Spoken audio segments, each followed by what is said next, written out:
Oke, selamat datang Waalaikumsalam. untuk eh, rekan-rekan dan eh, Dr. Hanif untuk datang ke Sisvo Walk edisi 21 ini ya.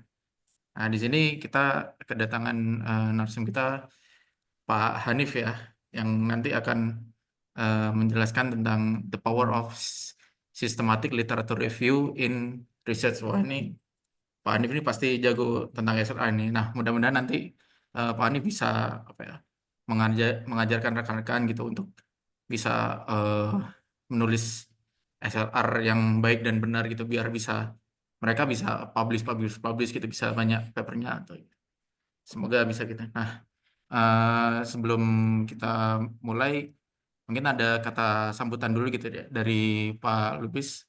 Nah, monggo Pak Mama Lubis dipersilakan memberi kata sambutan. Oke, Assalamualaikum warahmatullahi wabarakatuh. Ini sore yang indah ya, karena kita kedatangan profesor ya, Masya Allah nih, Profesor Hanif Fahru Roja ya. Insya Allah Ongoing. formal, kita doakan ya sama-sama, Hmm. proses review berjalan lancar dan Pak Hanif sudah boleh kita panggil profesor ya. Tapi saya yakin ya, hakul yakin Insya Allah ya.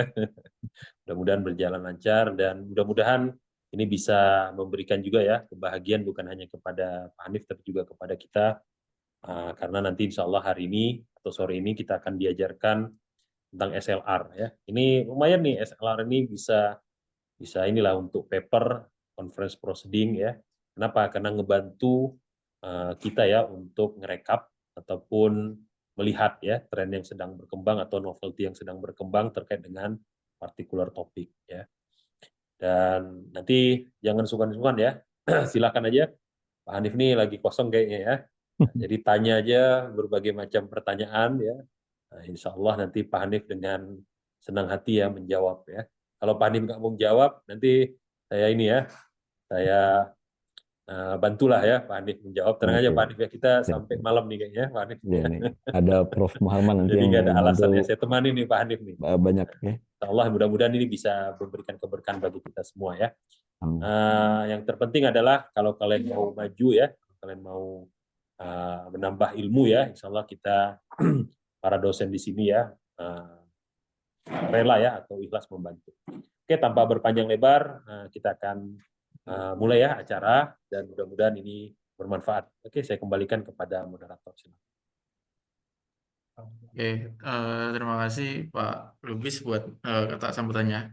Nah, sekarang mari langsung aja ke pengisian materi ya oleh Dr. Hanif ya. Nah, nanti di mungkin kalau rekan-rekan punya pertanyaan gitu, bisa langsung tanyakan aja ke kolom chat gitu ya. Misal di tengah-tengah lagi kepikiran, oh pengen nanya itu gitu, langsung ngechat aja. Nanti untuk jawabannya bisa dijawab setelah Pak Hanif memberikan materinya gitu ya, biar bisa apa ya ada jawaban langsung gitu mungkin ya, daripada nanti kalau misal di nanti aja nanyanya gitu, nanti bakal hilang gitu pertanyaannya. Jadi nanti kalau di tengah tengah materi gitu kepikiran pertanyaan langsung ketik di kolom komentar aja ya. Oke, baik, selanjutnya mari langsung aja masuk ke isi materinya aja ya. Monggo dipersilakan Pak Hanif. Baik. Terima kasih Pak Alif.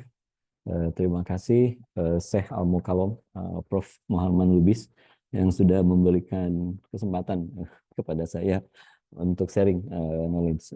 Insya Allah saya berguru kepada beliau ya karena high indexnya luar biasa ini, peneliti pertama terbaik di Indonesia ya, Prof. Muhammad Lubis. Kemudian banyak sekali paper-paper yang dihasilkan oleh Pak Muhammad. Nah, sebenarnya banyak cara untuk kita menulis paper, ya, terutama bagi teman-teman yang fokus mencari kebaruan, mencari novelty atau mencari guide gitu ya. Salah satu pengalaman yang luar biasa itu selain systematic literature review yang biasa saya terapkan ke mahasiswa bimbingan saya, ada juga yang berbagai macam cara ya, ada bibliografi gitu ya, kemudian ada grounded theory dan segala macam. Nah, dengan menggunakan metode salah satu yang akan kita bahas hari ini step by step. Mungkin saya lebih fokus karena kebanyakan yang hadir saya lihat ini mahasiswa yang S2 yang lagi menyusun paper atau tesis. Jadi mungkin saya lebih ke step by step. Jadi supaya langsung mencoba nanti tidak banyak teori ya, langsung ke step by step.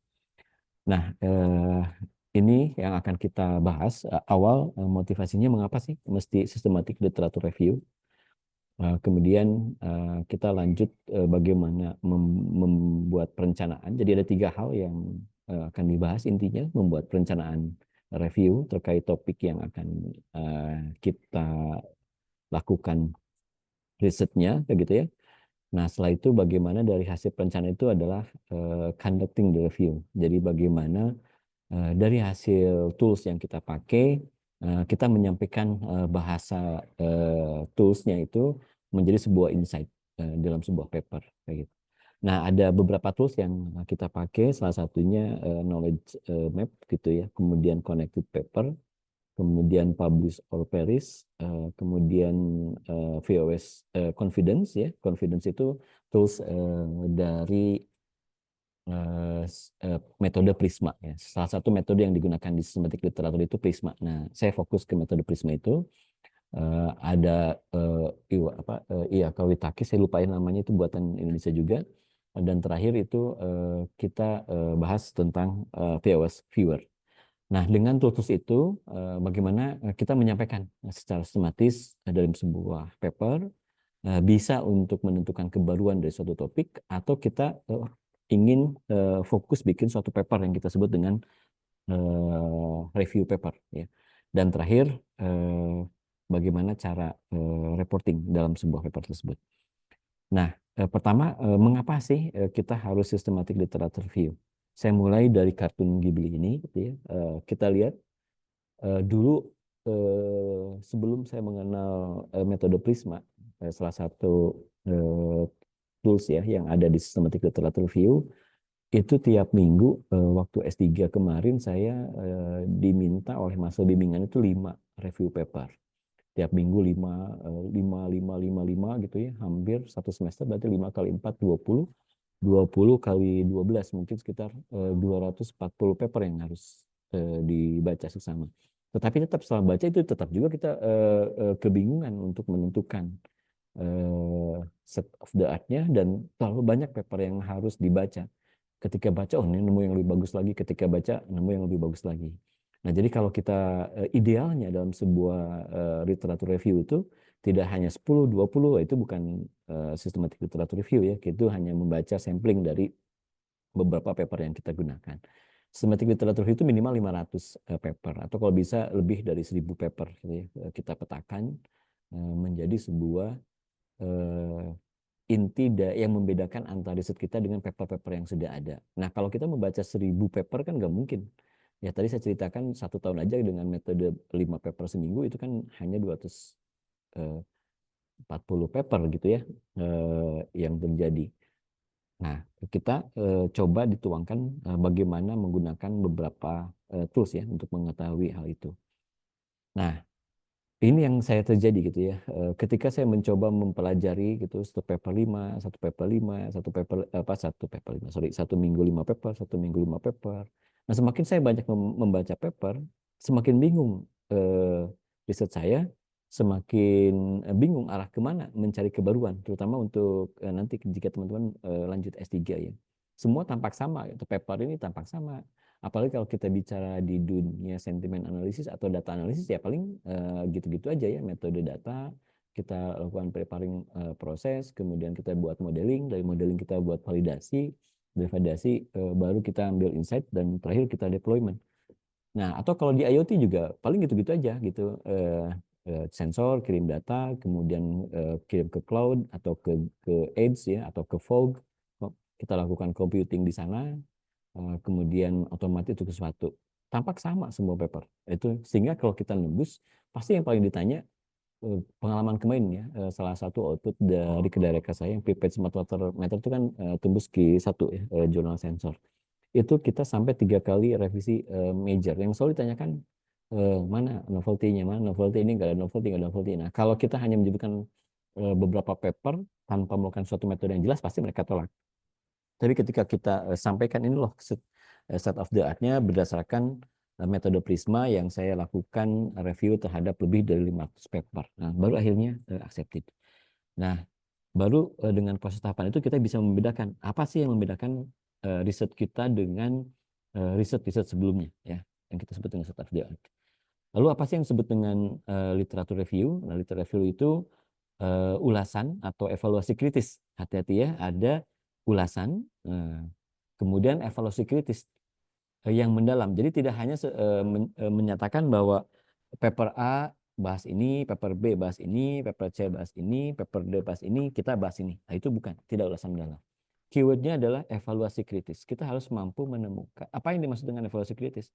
Kita harus mampu meninjau, menganalisis, melakukan sintesis, ya makanya namanya tesis ya. Tesis itu kan sintesis, melakukan sintesa literatur yang relevan dan terkini, yang up to date. Makanya di publish or perish nanti kita bisa batasi tahunnya, 5 tahun ke belakang atau berapa tahun ke belakang kita bisa lakukan mengenai topik atau masalah tertentu. Jadi kita harus melakukan peninjauan, analisis, sintesis. Tujuannya apa? Untuk menemukan kelemahan, ya, menemukan kelemahan dari paper-paper yang sebelumnya, sehingga penelitian kita masuk ke dalam sebuah kebaruan atau state of the art. Ya, dari hasil tinjauan, analisis, sintesis gitu, kita nanti memperoleh pemahaman yang mendalam tentang adanya gap, ya, atau kesenjangan. Yang apa yang dimaksud dengan kesenjangan? Before-nya seperti apa, after-nya seperti apa, gap-nya apa. Nah, itu kita bisa bahas dengan sistematik literatur. Before-nya paper-paper itu membahas tentang ini. Setelah kita lakukan sintesa terhadap beberapa ratus paper yang udah kita lakukan analisisnya, ternyata terdapat analisa kritis, ya, sehingga kita ajukan kebaruan. Ini loh yang masih bisa kita lakukan. Nah, itulah yang kita sebut dengan menganalisis gap, ya, atau kesenjangan. Nah, apa yang dimaksud dengan literatur? Literatur itu banyak, ya, bisa jurnal ilmiah, bisa buku, bisa proceeding conference, ya, bisa laporan penelitian, bisa tesis, bisa review artikel, banyak, ya. Nanti kita mana yang paling relevan? Nah, keunggulan metode Prisma, apalagi kita menggunakan tools confident, ya, itu bisa lakukan exclude dan include. Yang include itu mana paper yang akan kita masukkan ke dalam pembahasan kita, gitu ya. Kemudian paper mana yang akan kita keluarkan dalam pembahasan literatur review kita. Nah, itu kelemahannya. Kalau kita download satu-satu, baca satu-satu, kan itu memakan waktu, ya, makan waktu dan biaya juga. Nah, kemudian mengapa kita lakukan literatur review? Ya, pertama ini menemukan puzzle yang hilang dalam sebuah research. Puzzle ini nggak mesti berdampak besar, gitu ya. Satu benjolan kecil, ya, atau satu novel, satu hal yang membedakan dengan riset yang sebelumnya, itu juga sudah merupakan temuan, ya, kebaruan. Misalnya semua mengatakan bahwa perbandingan menggunakan deep learning itu pasti bagus, akurasinya meningkat, tetapi membutuhkan waktu dan resource sumber daya yang luar biasa, gitu, dari komputasinya. Nah, kita tanamkan metode edge computing. Oh, ternyata yang sebelumnya itu pemrosesan dengan menggunakan deep learning, salah satunya contohnya CNN, gitu ya, kita mendapatkan akurasi 85% dalam waktu 10 detik. Nah, kita dengan menggunakan edge computing yang kita kembangkan, ternyata akurasinya sama 85%, tapi waktu komputasinya hanya 3 detik, hanya 2 detik. Nah, itu juga udah kebaruan kayak gitu ya, dan bisa langsung diterapkan di yang apa, di autonomous car misalnya. Kan nggak mungkin autonomous itu komputasinya delay 7 detik aja membaca suatu keadaan, kan bisa tabrakan. Nah, makanya kita menemukan gap, mempercepat waktu aja, itu sudah suatu penelitian. Nah, kemudian yang kedua, untuk melihat deep knowledge, ya. Deep knowledge itu jangan sampai kita mengklaim bahwa penelitian kita baru, tapi kita hanya baru membaca 20 paper, 30 paper. Nah, dari mana teman-teman download 20-30 paper? Ya, kita download di Scholar aja yang kira-kira topiknya mirip. Kalau saya download di Science Direct aja, saya download di IEEE Explorer aja yang kira-kira mirip. Nah, kira-kira mirip itu kan berdasarkan kira-kira kita, gitu ya. Nah, itu yang hanya permukaan yang muncul. Nah, dengan menggunakan systematic literature review, kita menggunakan tools yang namanya publish or perish, yang sekali crawling data kita mungkin bisa dapat ribuan paper, ya. Nah, dari ribuan paper itu kita exclude mana saja yang di bagian di exclude, mana bagian saja yang kita include. Kemudian yang ketiga, dengan ada literatur review gitu kita bisa mendapatkan perkembangan ilmu pengetahuan di bidang research ya. Dan terakhir bagaimana kita memformulasikan knowledge yang ada ini yang saya sebut tadi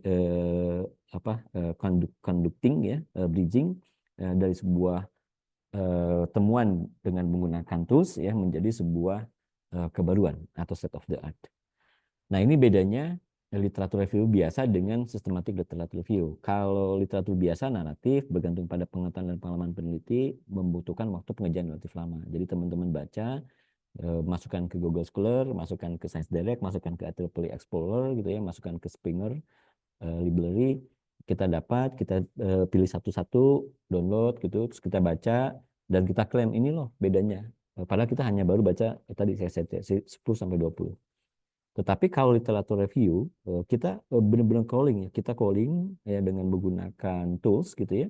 Dapat ribuan data dengan keyword yang sama gitu ya. Dari ribuan data itu baru kita exclude yang tidak penting dan kita include yang sesuai dengan kita sehingga kita benar-benar mendapatkan suatu analisa yang mendalam terhadap permasalahan yang terjadi. Nah, mengapa systematic literature review? Pertama, menggunakan sekumpulan paper ya. Paper SLA itu menggunakan paper yang dikumpulkan dari database, paper bereputasi. Kalau di Publish or Perish itu kita bisa milih mau based on pada database paper apa. Jadi ada publisher, ada jurnal, ada namanya database paper. Database paper itu seperti apa? Misalnya Science Direct itu database paper, atau Scholar, atau Scopus gitu ya, atau apalagi Crossref misalnya. Nah itu kita crawling data dengan menggunakan mesin. Kemudian yang kedua adalah tidak perlu repot mencari data. Jadi bagian yang merepotkan dalam penelitian itu adalah mencari dan mengumpulkan data, mencari paper, kita download satu-satu gitu ya.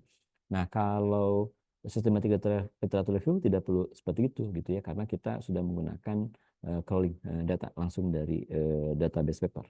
Kemudian tidak perlu melakukan analisis hitungan yang rumit karena dengan paper Excel ini tidak memerlukan data yang dianalisis dengan program-program yang rumit ya, cukup tabulasi dan grafik saja. Jadi hasil temuan kita nanti di-exclude, kemudian kita tampilkan dalam sebuah paper, dalam sebuah table. Di table itu kita analisis parameter apa aja yang akan kita tampilkan sebagai pembeda. Nah, nanti kemudian kita masukkan key finding. Nah, key finding itu kita buat dalam sebuah table. Dan nanti saya tampilkan beberapa contoh paper bimbingan saya gitu ya, yang berhasil tembus Q1, Q2 dengan menggunakan systematic literature review. Kemudian yang terakhir yang menggunakan protokol yang mudah ya. Sebenarnya banyak tools yang untuk menggunakan systematic literature review. Tapi yang populer itu adalah Prisma. Prisma itu bukan bangun ruang ya yang dimaksud Prisma, tapi Prisma itu adalah suatu metode dalam systematic literature review.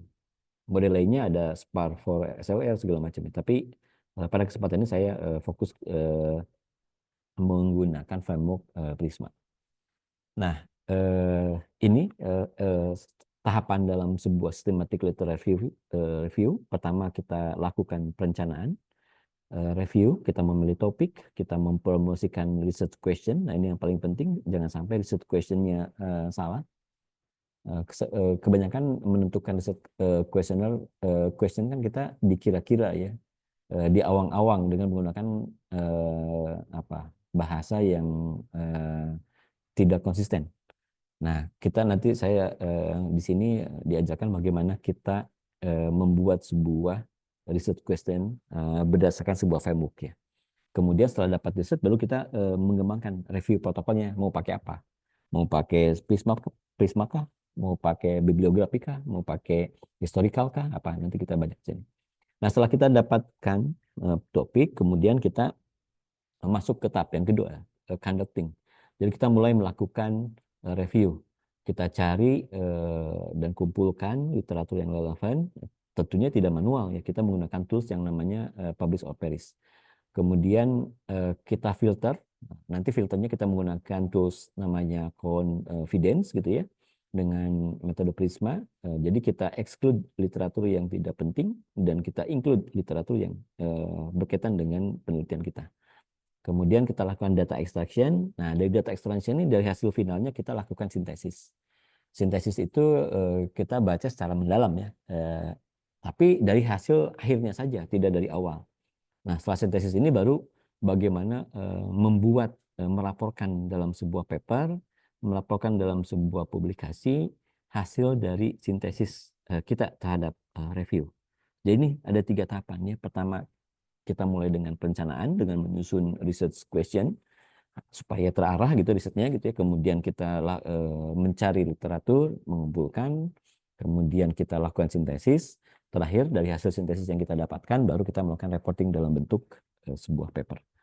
Nah, kita masuk ke stage pertama dalam membuat sebuah systematic literature review, yaitu bagian planning the review. Contoh, untuk merencanakan planning review itu pasti kita fokus untuk menentukan topik. Nah, pakai apa?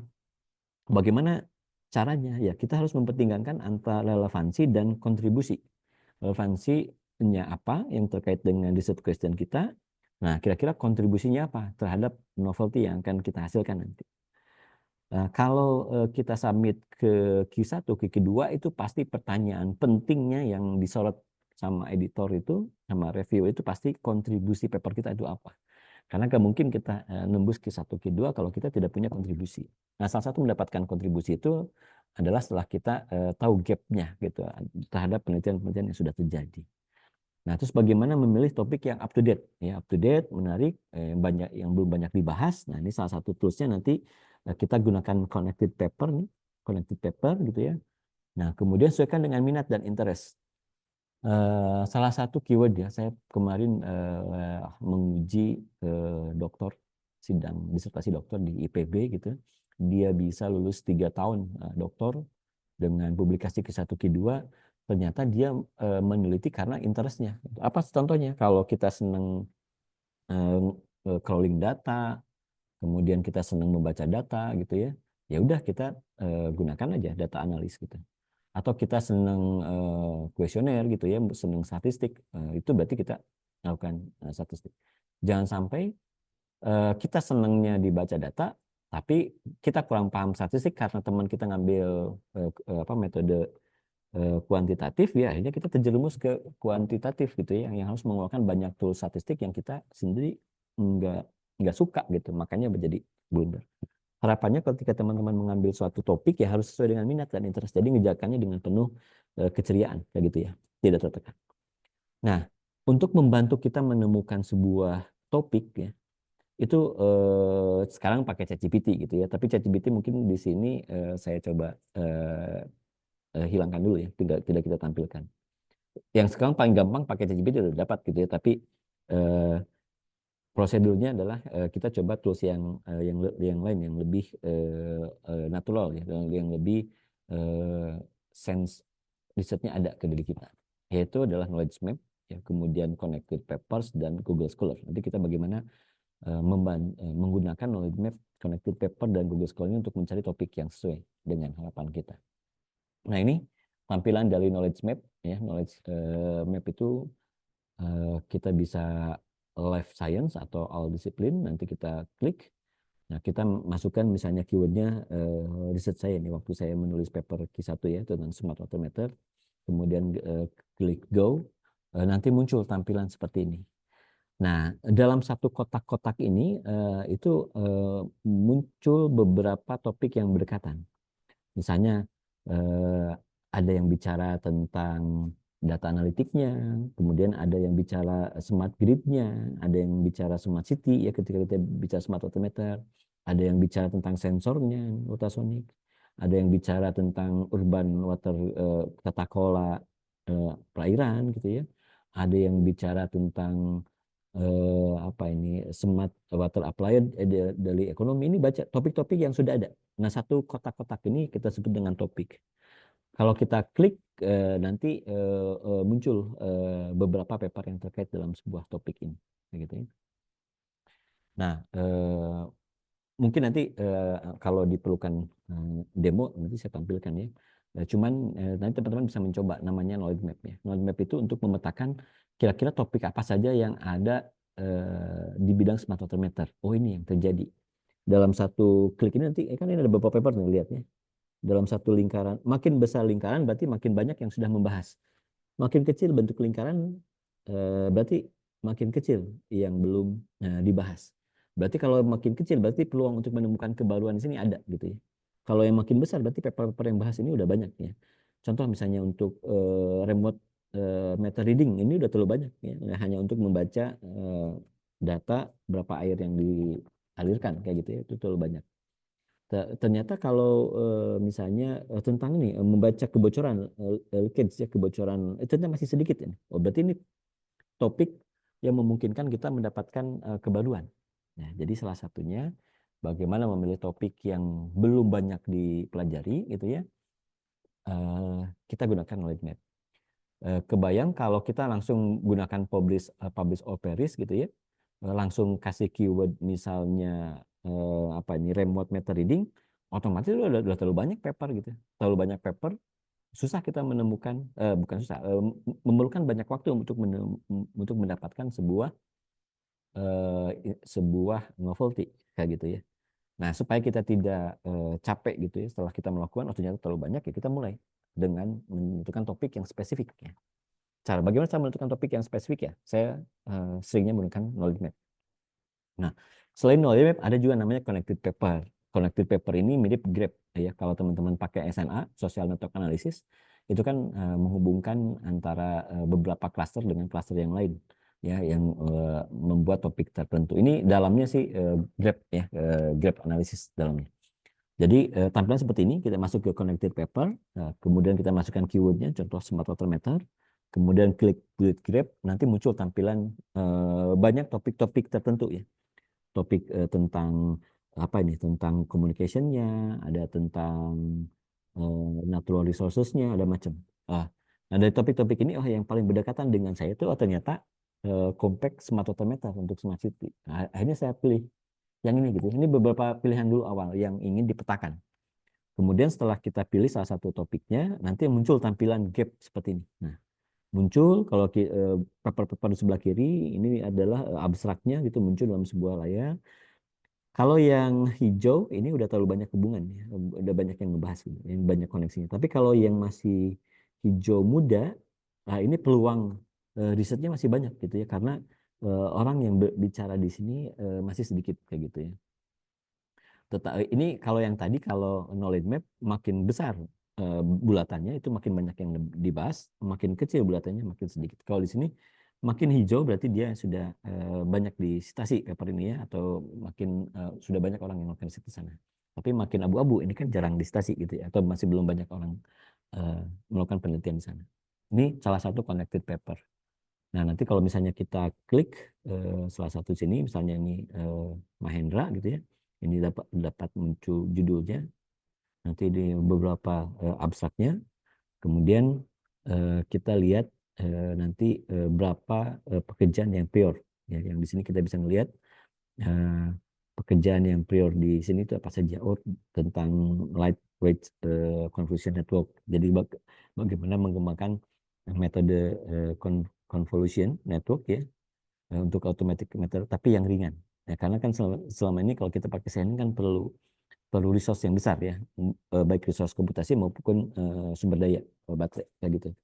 Nah, kita bisa baca tipe-tipe, oh mana yang jumlah citasinya berapa, tahun berapa, kebaruannya apa, sehingga oh ini tertarik nih dengan paper kita, sehingga kita bisa jadikan sebagai apa, sebagai topik yang akan kita eh, lakukan. Tentang apa? Tentang bagaimana membuat kemodelan deep learning yang ringan ya, sehingga dia bisa running di sebuah microcontroller yang memorinya terbatas sama CPU-nya terbatas. Jadi tujuannya itu ya, tujuan awal kita itu adalah membuat planning bagaimana menentukan topik. Nah, yang ketiga ya yang paling umum dilakukan ya dengan menggunakan Google Scholar. Jadi kita klik masuk, nanti muncul paper-paper yang berkaitan dengan referensi yang kita bangun. Seperti itu. Saya coba sharing dulu ya, izin sharing sedikit mendemokan bagaimana terkait 3 hal tadi. Sorry, bukan ini.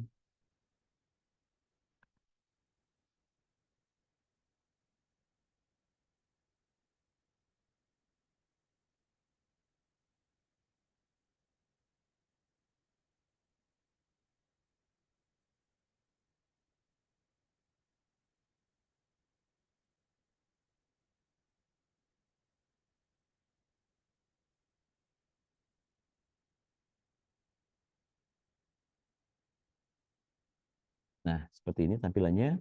Ini tampilan knowledge knowledge map ya. Ketika klik go, nanti muncul seperti kayak gini ya. Misalnya kita tadi klik smart water meter. Kalau prepaid kan tadi udah, nanti dia bakal nge-build. Kita tunggu beberapa detik. Nah, nanti dia muncul semacam bulatan-bulatan besar ya, atau klaster-klaster besar yang di sana kita bicara beberapa topik kayak gitu ya. Kita tunggu. Dan alamatnya di openknowledgemap.org. Kalau untuk connected paper seperti ini ya. Ini namanya connectedpaper.com. Nah, kalau setelah jadi, nah bakal muncul seperti ini, teman-teman. Kalau kita klik di sini, nah ini paper-paper yang muncul terkait topik yang tadi kita bahas ya. Kalau kita perkecil, nah ini kita bisa, oh ini tentang urban water. Urban water meter udah banyak. Ini tentang water energy harvesting. Ini Meternet. Kemudian ini deep learning untuk pembacaan otomatis. Ini banyak. Nah, makin besar bulatannya itu berarti makin banyak yang kita pakai di sana. Misalnya saya ingin fokus di pembacaan deep learningnya atau ini ya kita klik. Nah ini bakal muncul beberapa paper-paper terkait dengan bagaimana proses ini. Ini kita bisa tinggal download papernya. Kalau ini baca, kita tinggal klik, nanti muncul papernya. Nah, kadang-kadang kalau tell you sudah berlangganan ya mungkin ini bisa diakses. Tapi harusnya ini bisa ya karena ini IEEE akses. Nanti kita download itu langsung muncul papernya. Kemudian yang kedua namanya connected paper. Tinggal kita masukkan, misalnya kita novelty dalam satu titik. Nah ini muncul hubungan antara topik yang ini saya tadi IEEE potensialnya novel GSM based smart water prepared dengan yang lain itu muncul. Kira-kira bagaimana hubungan antara satu paper dengan paper yang lain. Nah ketika kita bicara yang masih hijau muda misalnya ini kita bisa melihat topiknya yang masih relatif baru kayak gitu ya. Kemudian kalau di Scholar itu udah sangat umum, mungkin teman-teman udah sangat terbiasa. Misalnya kita tulis smart water method, maka akan muncul yang ini paper Q1 gitu ya, ini Q1. Mungkin kita bisa menjadikan paper-paper Q1 ini sebagai dasar kita ya untuk menganalisis menentukan topik yang lebih baik. Nah, kurang lebih itu demo untuk menentukan topik. Jadi kita bisa menggunakan knowledge map, bisa menggunakan connected paper, dan juga bisa menggunakan Google Scholar. Tapi zaman sekarang itu sudah ada yang namanya ChatGPT, tinggal kalau menggunakan ChatGPT Premium, kemudian prompt-nya bagus, itu biasanya hasilnya cukup lumayan bagus. Tapi kalau prompt-nya biasa-biasa aja, nanti hasilnya juga pasti biasa-biasa aja.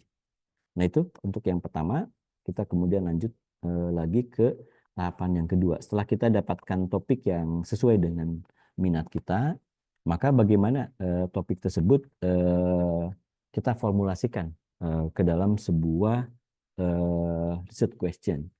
Nah ini teman-teman, jadi kebanyakan kita ketika membuat research question itu kalau bahasa Perancisnya mengawang-wang, kalau bahasa Sundanya ya. Jadi ngasal aja kita dikira-kira. Sebenarnya ada salah satu framework ya. Saya selalu menggunakan framework namanya Peacock ya. Peacock ini jadi ada population. Contohnya population itu siapa yang akan kita jadikan target untuk riset kita. Bisa mahasiswa, orang tua, anak-anak, user disabilities atau pasien. Siapa populationnya kayak gitu. Kemudian kedua metodenya apa ya, strategi yang akan kita, teknik apa yang kita gunakan. Kemudian kalau kita membandingkan beberapa, kan tesis itu biasa membandingkan beberapa model, beberapa framework atau beberapa machine learning gitu ya, maka kita lakukan comparison. Outcome berarti kita lebih ke dampak nyatanya apa sih bagi masyarakat ya, dan terlihat adalah masalah konteks. Nah ini formulasinya teman-teman bisa melakukan seperti ini. Kemudian setelah kita dapat menggunakan Peacock, nah ini salah satu contohnya ya. Ini research questionnya. Jadi saya tulis formula Peacock, kita populationnya. Contohnya describe the group problem. Ketika kita ingin menggempangkan water meter, oh berarti people populationnya yang akan kita terapkan nanti di resident atau urban area, ya. Kemudian yang kedua, interventionnya apa? Oh, kita mengimplementasikan smart water meter system. Salah satunya mungkin kalau yang saya kembangkan adalah prepaid. Compressionnya apa? Kenapa saya masih mementingkan ini? Karena di Indonesia sejauh ini PDAM masih mencatat secara manual atau kita sebut dengan traditional water meter system. Kira-kira outcome-nya apa yang ingin kita hasilkan? Oh, mengurangi water consumption and improve water management practice. Jadi meningkatkan improve management kayak gitu ya, pengelolaan tata kelola airnya. Kemudian konteksnya apa? Konteksnya sustainable urban development atau water resource conservation. Nah, setelah menggunakan algoritma PICOC, baru kita gabungkan. Jadi menjadi sebuah pertanyaan riset yang akan kita jawab dengan SLR. Contohnya, what is the impact of implementing ini smart water meter? Implementing itu di sini bahasanya dari intervention. Kemudian smart water metering system compare ya, menggunakan traditional water dengan reducing water consumption or improving water management practice ya di antara resident in urban area dengan memperhatikan konteks dari sustainable urban development and water resource conservation. Jadi kita dapatkan sebuah research question yang kita udah tahu akan di mana subjek atau objek penelitiannya, apa intervensi yang kita usulkan, intervensi apa yang kita usulkan, bagaimana terhadap kondisi yang ada saat ini yang as is ya. Intervensi itu adalah to be-nya, kalau ini adalah as is-nya, bagaimana outcome, dampak. Kalau outcome itu biasanya bicara kualitatif, tapi kalau intervensi bicara kuantitatif ya. Kemudian terakhir adalah konteksnya, bagaimana konteks dari penerapan itu. Nah, itu cara menyusun sebuah research question. Kemudian yang kedua, setelah kita tahu topik, kemudian kan setelah mendapatkan topik ya, mendapatkan topik pakai apa tadi? Pakai tools knowledge map, connected paper, atau Google Scholar. Setelah tahu topiknya tentang apa, topik itu judul besar. Satu hal yang akan kita kerjakan. Baru kita susun research question dengan menggunakan framework PICOC. Setelah tahu research question, baru kita lah mulai mengembangkan systematic literature review protokol dengan yang toolsnya yang akan kita bahas pada kesempatan ini adalah Prisma. Apa Prisma? Prisma bukan bank ruang, tapi kependekan dari Prefer Reporting Item for Systematic Review and Meta-Analysis. Jadi kita bagaimana membuat sebuah report dari sebuah systematic literature review berdasarkan meta-analisis. Meta-analisis itu ada metadata ya. Jadi dalam sebuah file paper itu pasti ada metadatanya ya. Metadatanya yang kalau ke crawling itu masuk ke dalam metode Prisma. Metadata itu biasanya ada autornya siapa, nama jurnalnya apa, gitu, abstraknya apa, itu yang biasa muncul. Nanti dari itu baru kita bisa exclude mana judul yang sesuai dengan kita, mana judul yang tidak sesuai. Yang tidak sesuai kita exclude, yang sesuai kita include. Mana yang abstrak yang sesuai, kalau yang tidak sesuai kita exclude, seperti itu ya. Nah, kemudian kenapa kita pakai Prisma ini eligibility-nya? Jadi eligibility dari metode Prisma ada dua. Ada inclusion criteria. Inclusion criteria adalah karakteristik yang ditentukan harus ada yang dimasukkan ke dalam data penelitian. Jadi ketika kita baca judul sekilas, oh ini judulnya sesuai, maka kita include dengan topik yang akan kita bandingkan untuk cari novelty-nya. Kita baca judul, oh ini judulnya agak terlalu jauh dengan riset kita, meskipun sama-sama smart metering, berarti itu kita exclusion. Exclusion itu adalah karakteristik yang didiskualifikasi. Contoh misalnya, kita ingin 5 tahun terakhir, oh berarti kita yang inclusion itu adalah tahun 2020 sampai 2025. Berarti paper-paper yang di bawah tahun 2020 berarti kita exclude. Nanti di page-nya kita masukkan. Kemudian atau geographic location studi. Misalnya kita ingin lakukan studinya di Indonesia. Berarti tentang smart water meter di Amerika, di Prancis, di Jepang ya kita exclude ya karena kita fokusnya hanya di Indonesia. Atau language, kita hanya ingin melakukan itu di bahasa Inggris. Berarti paper-paper selain bahasa Inggris kita exclude. Atau misalnya di tipe publication, publicationnya mau apa? Mau jurnal, mau proceeding gitu ya, atau mau book chapter, apa gitu ya. Peer review-nya bagaimana? Nah ini salah satu kriteria yang bisa kita masukkan nanti di SLR. Nah, contoh misalnya yang kita masukkan, kita ingin menganalisis dari tahun 48 sampai 2018. Tapi berarti semua paper-paper di luar tentang ini kita keluarkan, kita delete gitu ya. Dengan nanti bagaimana cara ngedelete-nya ya, kita pakai pakai confidence ya. Bahasanya Inggris, berarti selain Inggris kita keluarkan. Tipe artikelnya original research paper. Berarti systematic literature review, gitu, meta analysis, PhD thesis kita keluarkan. Kita hanya fokus original research. Karena di paper itu ada tinggi, ada original research, ada literature review. Nah, kadang-kadang beberapa jurnal menolak untuk literature review gitu. Kita hanya fokus original research. Tapi di beberapa jurnal juga menerima ya untuk literature review. Artinya apa? Kita nggak boleh melakukan systematic literature review untuk paper yang literature review. Jadi nggak boleh gitu ya. Kan kita ingin cari yang udah ada gitu. Jadi bagaimana kita menentukan set of the art kita? Nah, kita referensi malah dari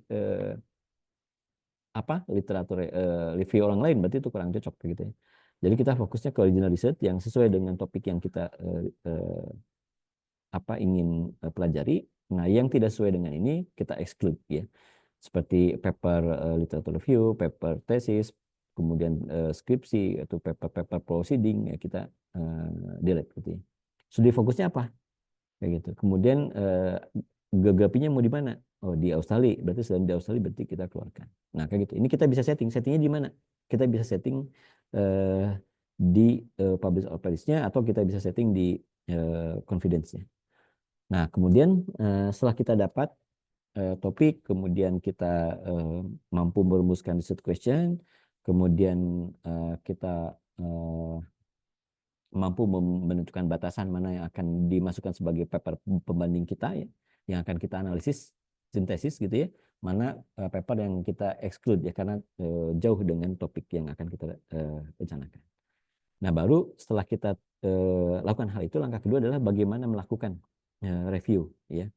Tahap pertama kita menemukan paper yang relevan ya, literatur level. Nah, biasanya kita menggunakan online database yang umum ya, apakah IBS Cohost gitu ya, IEEE Explorer mungkin teman-teman yang sering pakai, atau Web of Science, atau ProQuest ya, atau Sageful gitu ya. Kemudian ada Science Direct, Springer Link, Scopus kayak gitu. Atau yang paling umum atau bisa Google Scholar, Search gitu ya, Agile Islands. Tapi yang paling banyak dipakai ya Scopus gitu ya. Kemudian Google Scholar, kemudian IEEE Explorer dan lain-lain. Nah, mau database apa yang kita dapatkan? Itu bisa aja kita download metadatanya gitu ya, .list-nya. Jadi ketika kita download .list gitu, kemudian kita kumpulkan, nanti kita masukkan ke Confident. Tapi kalau lama ya kita gunakan namanya Publish or Perish. Publish or Perish itu kalau mau download di sini hazing.com. Kurang lebih tampilan websitenya seperti ini, kita download, nah hasilnya seperti ini ya. Teman-teman silakan datang ke hazing.com atau cari aja Publish or Perish ya, pasti nanti diarahkan ke sini. Kemudian download, kemudian kita install karena ini based on-nya desktop gitu ya. Nah, kalau ingin Scopus akses, maka teman-teman masuk dulu ke Dev Classifier, masuk ke view, ini gratis ya, masuk ke view, masuk ke preference, masuk ke Scopus, nanti klik go to the Acquire developer website ya. Nanti login dengan Acquire account, kalau nggak punya kita bikin sendiri, bisa sih pakai email Gmail juga ya, atau kalau kita punya email Telio ya bisa gunakan email Telio. Kemudian klik I want API key. API key ini kita gunakan untuk crawling ya.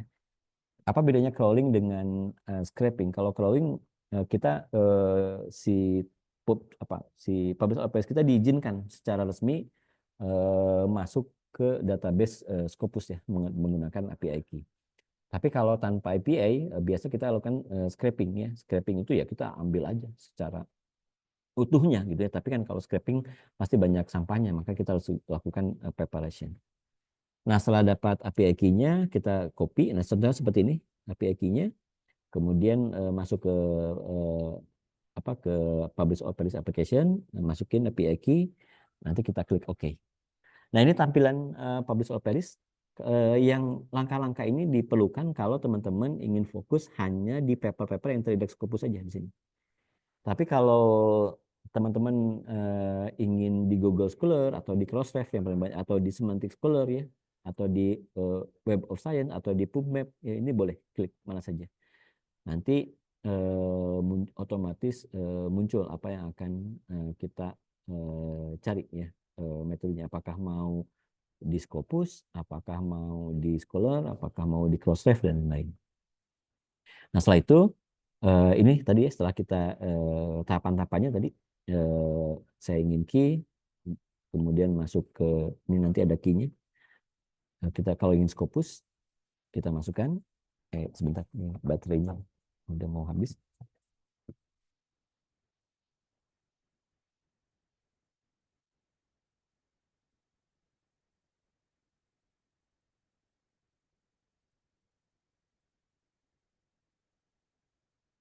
Jadi kalau ada kesempatan mungkin saya demo ya kalau ada waktu. Tapi kalau nggak ada mungkin nanti saya share slide presentasi. Nah, setelah kita dapat ini ya, dapat API key dari Scopus, biar enak gitu nyarinya. Karena kita bisa masukkan sekaligus. Bisa masukkan kayak gini. Scopus search, kita masukkan Crossref, kita masukkan Google Scholar, nanti di download .ris-nya, kemudian kita gabung ya di Zotero, nanti kita download hasilnya, kemudian kita masukkan ke Confidence. Bisa Zotero atau bisa Mendeley ya. Nah, kalau saya biasa pakai Zotero yang open access. Nah, yang pertama klik new. Ini klik new. Nah, klik new, kemudian pilih ini apa database paper. Database paper yang terkenal itu kan Crossref, Google Scholar gitu ya, OpenAlex, PubMed, Scopus, Semantic, Web of Science dan lain-lain. Nah, misalnya kita ingin hanya fokus di paper-paper yang terdiri Scopus, kita klik Scopus. Udah klik Scopus, masukkan keyword yang akan kita cari. Ya, menggunakan or atau n ya katanya. Kemudian pilih tahun. Ini kita misalnya 5 tahun terakhir, kita biar paper di atas 5 tahun berarti tidak ke crawling. Nah, setelah ini 1, 2, 3 kita lakukan, klik search. Nah, kalau ketika klik search, kemudian yang muncul nanti hasilnya. Ini paper-paper gitu. Tapi kalau kurang puas ya, masih sedikit misalnya. Tadi di Scopus masih sedikit, kita ingin mencoba yang baru. Ya, kita tinggal klik new. Nanti pilih new-nya apa, mau di Scopus, mau di Crossref atau mau di Google Scholar boleh. Nanti klik lagi, nanti muncul ini banyak. Nah, setelah muncul banyak-banyak ini, bagaimana cara menyimpan hasil pencarian? Save-nya ya, masuk ke save the result ya. Ini klik kanan di sini, save the result. Nanti save the result masuk ke di download RIS ya. Ref Manager. Apa manfaat? Kenapa saya milih RIS ya? RIS ini nanti untuk kita masukkan ke Confidence atau ke VOS Viewer. VOS Viewer itu biasa memerlukannya .ris. Nah, sekali search itu kita bisa dapat ratusan bahkan ribuan paper kayak gitu ya. Kemudian kita klik next. Nah, kita untuk mencarikan relevan literatur bisa menggunakan ini N. N itu akan mencari kedua keyword yang sama. Jadi kalau tidak ada keyword vision and perception, maka akan dihilangkan dari pencarian. Jadi N ini kalau kita ingin ada 2 keyword. Atau kalau OR itu berarti salah satunya. Berarti kalau ada paper yang berkata vision atau paper berkata side, salah satunya, maka dia akan tercrawling ya, atau akan ditampilkan hasil pencariannya.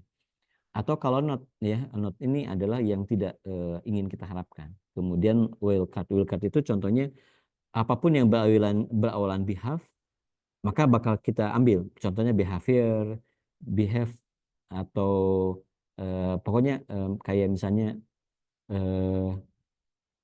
meter ya, meter bintang, bisa metering, meter pokoknya yang berawalan meter itu pasti tercrawling ya. Itu kita menggunakan wildcard. Pokoknya kata awalnya behave. Bisa behavior, bisa behave doang gitu ya. Atau bisa apa, pokoknya yang kata-kata behave di awal yang bintang apapun itu bisa kita ambil ya. Contohnya behavior, behaviors pakai S, behaving, behave. Pokoknya yang awalnya behave apapun akhirannya itu bakal tercari gitu ya. Itu kita pakai wildcard, pakai asterisk seperti ini ya. Nah, ini salah satu modifikasi beragam kata kunci. Nah, ini salah satu di paper yang saya lakukan. Contoh kalau di Scopus hanya menggunakan financial resilience mungkin hanya dapat 250 paper dari Scopus, dari Scholarnya 1100, dari PubMed-nya 17. Ini kurang banyak. Kita inginkan tadi idealnya seperti literatur review itu lebih dari 1000. Kita bisa tambahkan. Misalnya Islamic or Muslim financial resilience. Nah, ini dapat segini lagi. Apalagi keyword yang kita tambahkan. Nah, setelah hasil pencarian ini dapat dari Scopus, kita download listnya, dari Google Scholar kita download listnya, kita PubMed download listnya gitu ya. Keyword yang baru juga kita download listnya. Nanti total kita akan mendapatkan 375 tambah 15 tambah 22. Nah, bagaimana cara menggabungkan hasil pencarian? Ya, kita bisa di Excel ya, CSV, atau juga kita bisa menggunakan namanya Mendeley atau Zotero gitu ya untuk menggabungkan database paper yang kita cari. Atau kita juga bisa langsung ke Springer ya. Kalau kan tadi Springer nggak ada ya. Kalau tadi Scopus di ini ada. Ini kalau Scopus dari Springer nggak ada. Nah, kita cari aja masuk ke Springernya, kita masukkan Smart Water Meter Prepaid. Nah, kita di download. Nanti downloadnya kita unduhnya CSV ya. CSV gitu ya. Kemudian nanti masukkan CSV-nya dalam bentuk seperti ini, nanti hasil kalau dibuka dari sini nanti, dan hasil dari Springernya seperti ini kan, ini Springer. Kemudian kalau di Scopus juga bisa langsung ke website Scopusnya, masukkan kata kunci, export, download, nanti kita downloadnya RIS gitu ya. Biasanya kalau Mendeley gitu bisa ya untuk RIS dan lain seperti itu. Kemudian di Google Scholar juga kita bisa cari ya. Nah, yang relevan literatur itu yang tadi kita dapat ya, kode yang RIS-nya, CSV, RIS dari Publish or Perish gitu ya. Dari hasil pencarian Scopus kita download itu jadi RIS 1.RIS. Kemudian dari Scopus kita download jadi 2.RIS. Kemudian dari Web of Science kita download 3.RIS. Dari Crossref kita download 3.RIS. Kemudian kita cari lagi dari Springer. Springer nanti kita download 5.csv. Nah, nanti 1, 2, 3, 4, 5-nya kita masukkan ke bibliographic tools ya. Bisa Mendeley, bisa EndNote, bisa Zotero. Ya, tinggal masuk seperti ini gitu. Kita masukkan data hasil .list-nya, baru nanti masuk ke database. Ya, atau kalau ke Zotero, karena ini saya seringnya pakai Zotero ya, Zotero, kemudian install, import database dari Publish or Perish kayak gini, klik file, setelah klik file import, pilih asal file .list, pilih ini contohnya asal filenya .list, kemudian save, pop, kemudian save hasil popnya, kemudian klik next. Ini bakal masuk. Nah, apa fungsinya Zotero di sini? Zotero-nya tadi untuk mengumpulkan dari berbagai macam database literatur. Karena sekali pencarian di Publish or Perish hanya bisa Scopus saja, atau hanya bisa Web of Science aja, atau hanya bisa Google Scholar aja, atau hanya bisa Crossref. Nah, menggabungkan semuanya itu, kita download list-nya, digabung ke dalam sebuah bibliography tools ya, bisa Zotero atau bisa Mendeley gitu ya. Nah, langkahnya seperti itu. Jadi nanti ketika saya klik ya, kemudian kita open, nah jadi ini muncul semua paper-paper meta, kan Prisma itu tadi ada meta analisis, metadata dari paper yang kita cari itu muncul semua di sini ya. Kita gabungkan di Zotero ini. Nah, kemudian kita gunakan yang kedua adalah untuk tadi di Prisma itu kan harus ada yang include dan exclude. Include itu yang sesuai ya, dari lihat screening judul dan abstrak. Dari judul screening abstraknya dulu, kemudian screening full text, dan terakhir adalah quality assessment. Kemudian bisa confirmation outcome, summary, dan grouping. Nah, proses data extraction, filter dan literatur atau data extraction itu bisa kita lakukan dengan beberapa tools. Ada confidence, ada Watase Wake. Nah, ini ya Watase Wake ini buatan Indonesia, ini research collaboration tools. Kemudian ada bisa EPP iReviewer, bisa Ryan dan lain. Nah, biasa yang saya pakai itu adalah Confidence. Tapi kalau teman-teman mau yang gratisan bisa pakai Watase Web ID ya. Kemudian ini Confidence, biasanya kalau untuk gratisan hanya 500 screening. Bagaimana ya, buat aja kenakalan saya itu ya, kita bisa pakai 3 email. Misalnya. Kalau 3 email kan bisa dapat 1.500 screening gitu ya. Jadi ya kita buat 3 email, daftar ke Prisma gitu ya, masing-masing kan maksimum 500. Kita free trial, kita sign up, verifikasi ya, biasa ini, review, kita klik start new review, nanti muncul seperti ini, SLR, nama judul SLR-nya seperti apa, kemudian akunnya siapa, nanti klik. Nah, inilah muncul setting awal. Setting awal tuh klik review setting, kayak gini, kemudian isi review name-nya apa. Kalau bagusnya confidence itu ya kita bisa kolaborasi dengan teman kita. Kan kalau kita sendirian capek gitu ya, penulis ke-1, penulis ke-2, penulis ke-3 sama-sama melakukan filtering, jadi bisa gabung ya. Ini nanti bagaimana tipe collaboration-nya. Kemudian berapa reviewer yang akan memilih? Kalau 2 ya nanti saya 2, tapi kalau 1 berarti hasilnya 1. Kemudian setelah itu kita tim setting, ini lakukan tim setting, kemudian pilih everyone can do anything jika semua reviewer punya kontribusi yang sama, atau manage rule. Nanti siapa yang berhak nge-exclude, siapa yang bisa nge-include, itu bisa di sini ya, di manage rule. Kemudian ini persiapan awal. Setelah settingnya selesai, balik lagi ke home. Ini kan ini review setting. Nah, kemudian kita balik lagi ke awal. Kita masuk ke reviewers. Ini untuk setting reviewers. Kemudian baru kita ke eligibility kriteria. Nah, apa yang akan kita lakukan di eligibility ini? Ya, kita bisa berdasarkan population. Ini yang tadi ya, contoh yang kita lakukan dengan metode Peacock ya, population. Misalnya include-nya children, atau yang di-exclude-nya apa. Kemudian kalau intervention, apa yang kita masukkan, mana yang kita exclude. Komparator, mana yang kita include, mana yang kita exclude. Kita bisa masukkan. Studi karakteristik, mana yang kita include, mana yang kita exclude. Untuk outcome, mana yang kita include, mana yang kita exclude. Kita bisa masukkan di sini. Tapi kalau kita nggak punya, ya bisa kosongin aja. Ini nggak jadi masalah. Berarti kita lakukan nanti secara manual. Tapi kalau kita udah punya target populasinya, target populasi tertentu, target intervention tertentu, target komparator tertentu, target outcome tertentu, kita bisa masukkan. Biar nanti si confident ini otomatis akan mengexclude orang-orang paper-paper yang di luar include yang kita tetapkan, kayak gitu ya. Kemudian setelah itu kita baru import reference. Nah, yang kita import itu adalah file.ris yang sudah menggabungkan semua pencarian paper dari Publish All Paris. Ya, Publish All Paris kan kita dapat. Nah, kita import data. Nah, setelah import data, nanti akan muncul tampilan ini. Kita siapkan dulu file RIS ya, yang dari Zotero. Kemudian klik import. Nah, nanti muncul tampilan seperti ini.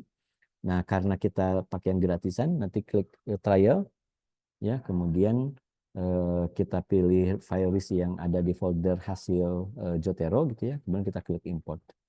Nah, nanti muncul contohnya dari hasil ini, kita view detailnya, kemudian jumlah file duplikasi yang dieliminasi. Jadi kita enaknya confident dia udah otomatis. Yang kita masukkan 100 referensi, 1000 referensi. Tapi yang terdeteksi duplikat 65. Jadi 65 ini otomatis langsung di exclude sama confidence. Mengapa bisa duplikat? Ya, tadi kan kadang-kadang satu paper itu terindeks Scopus juga, terindeks Scholar juga, terindeks site Crossref juga. Nah kan pasti bakal judul yang sama tuh. Padahal kita ngambil dari indeksasinya. Nah daripada kita baca satu-satu kan menghambat. Jadi yang duplikat otomatis 65 hilang. Jadi dari 1000 paper yang kita download ya dari Zotero tadi, dihilangkan 65 jadi tinggal 935. Ya, karena ada 65 duplikat yang dihilangkan. Nah, berarti di sini total nanti yang hilang itu 65 ya. Kemudian kedua kita baca secara cepat dari judul sama abstrak ya. Contohnya kayak gitu. Kita masukkan kita klik kan tadi dari 1000 yang duplikat 65 jadi sisa 935. Dari 935 ini tinggal kita klik continue. Kemudian nanti muncul tampilan seperti ini. Nah, kita baca cepat dari judulnya Smart Water Management System atau sama dari abstrak. Kalau kita jauh dari hasil tidak beririsan dengan riset kita, nanti kita bisa pilih di sini. Pilih most relevant. Kalau emang sangat berkaitan, pasti ini bakal masuk ke include. Jadi nanti masuk ke database kita. Kalau no, berarti nanti dia otomatis bakal di-exclude. Jadi nggak akan masuk ke database kita, tapi akan dihilangkan. Kalau maybe masih ragu-ragu, ini cocok nggak ya? Cocok nggak, itu kita klik maybe. Kalau maybe berarti masih dimasukkan ke dalam database kita. Kalau yes itu pasti otomatis bakal masuk ya. Jadi most relevant ini ada 3, ada no. Kalau emang udah pasti paper ini tidak sesuai, tidak beririsan dengan kita, langsung klik no. Kalau kita masih ragu, klik maybe. Atau kalau kita sudah yakin, kita klik yes. Nah, dari hasil ini nanti kita lihat yang ketiga itu full text screening. Nah, dari full text screening itu nanti kita lihat bisa upload full text atau kita download linknya, kemudian kita baca. Nah, itu biasanya untuk screening akhir ya. Nah, kemudian kalau yang masuk klik include, kalau tidak sesuai kita exclude. Nah, kalau di exclude itu alasannya apa? Misalnya wrong study design, wrong route administration, wrong outcome, wrong intervention, wrong identification, kayak gitu ya. Seperti itu, nanti muncul alasannya. Nah, terakhir baru extraction. Di extraction ini kita dapatkan. Jadi total dari hasil semua yang kita dari 1000 itu hanya 148 yang kita dapatkan ya, yang kita muncul. 148 papernya. Kemudian kita download hasil Prisma ya pada yang perlu kita siapkan. Kemudian kita import data extraction-nya ke dalam MS Excel, kemudian kita import REST nanti ke dalam VLS Viewer untuk bibliographic mapping ya. Jadi nanti hasil Prisma dari Chrome itu bisa docx. Nanti hasilnya seperti ini, teman-teman. Jadi contoh ini nanti tadi alasan-alasan yang kita kenapa di remove. Dari 434 paper ini 163 di remove karena duplicate, karena tidak dapat dikenal sama konfidennya atau sebagai eligible. Jadi dari 434 dikurangi 163 tinggal 271. Dari 71 itu ternyata yang tidak relevan 196. Kenapa tidak relevan? Beda dengan tujuan riset kita, beda dengan metode kita, beda jauh dengan irisan riset kita, itu kita klik exclude. Nanti sisanya 75 kan? 275 yang di exclude 9 tinggal 75. Dari 75 itu kita mana lagi yang di exclude outcome yang berbeda, tidak bisa di-download atau wrong study design ada 61. Sisa 14. Nah, jadi bayangkan dari 434 paper yang kita dapat, yang benar-benar yang kita baca hanya 14.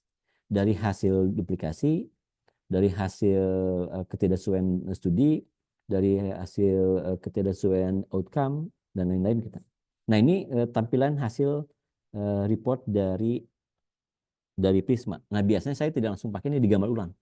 Digambar ulang seperti ini ya di paper saya nanti misalnya dari kita 434 paper terkait smart water meter, dari Scopus 34, dari Scholar 400. Kemudian yang duplikat atau yang kita remove karena kita sesuaikan dengan judul irisan kita 163, berarti sisa 271. Dari 271 ini ada 198 paper yang tidak relevan, sisa 75. Dari 75 ini yang kita baca full text review ya, baca satu-satu ya secara cepat. Yang wrong outcome ada 44, ada wrong studi 16, ada tidak bisa download 1.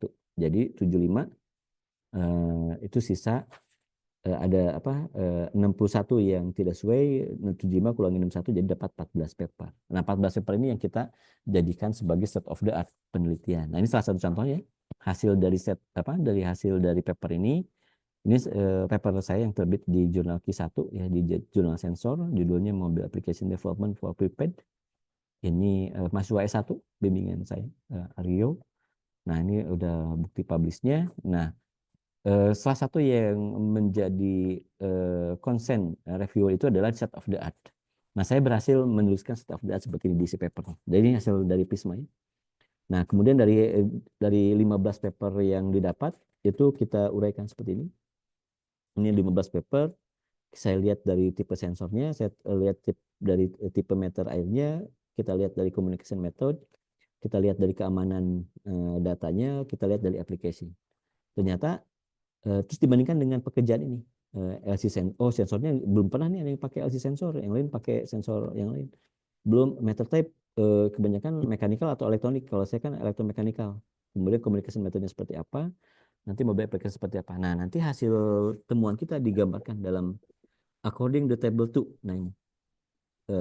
Maka keunikan paper kita itu apa? Kita jelasin, ya. Tipe dan hasilnya kita sebutkan kebaruan dari paper kita itu apa. Nah, kalau udah kita sebutkan seperti ini udah nggak bisa ngebantah reviewer, udah kita lakukan jelas set of the art-nya berdasarkan metode Prisma dengan menggunakan systematic literature review. Dan alhamdulillah paper kita akhirnya accepted kayak gitu ya, atau publish. Nah, kemudian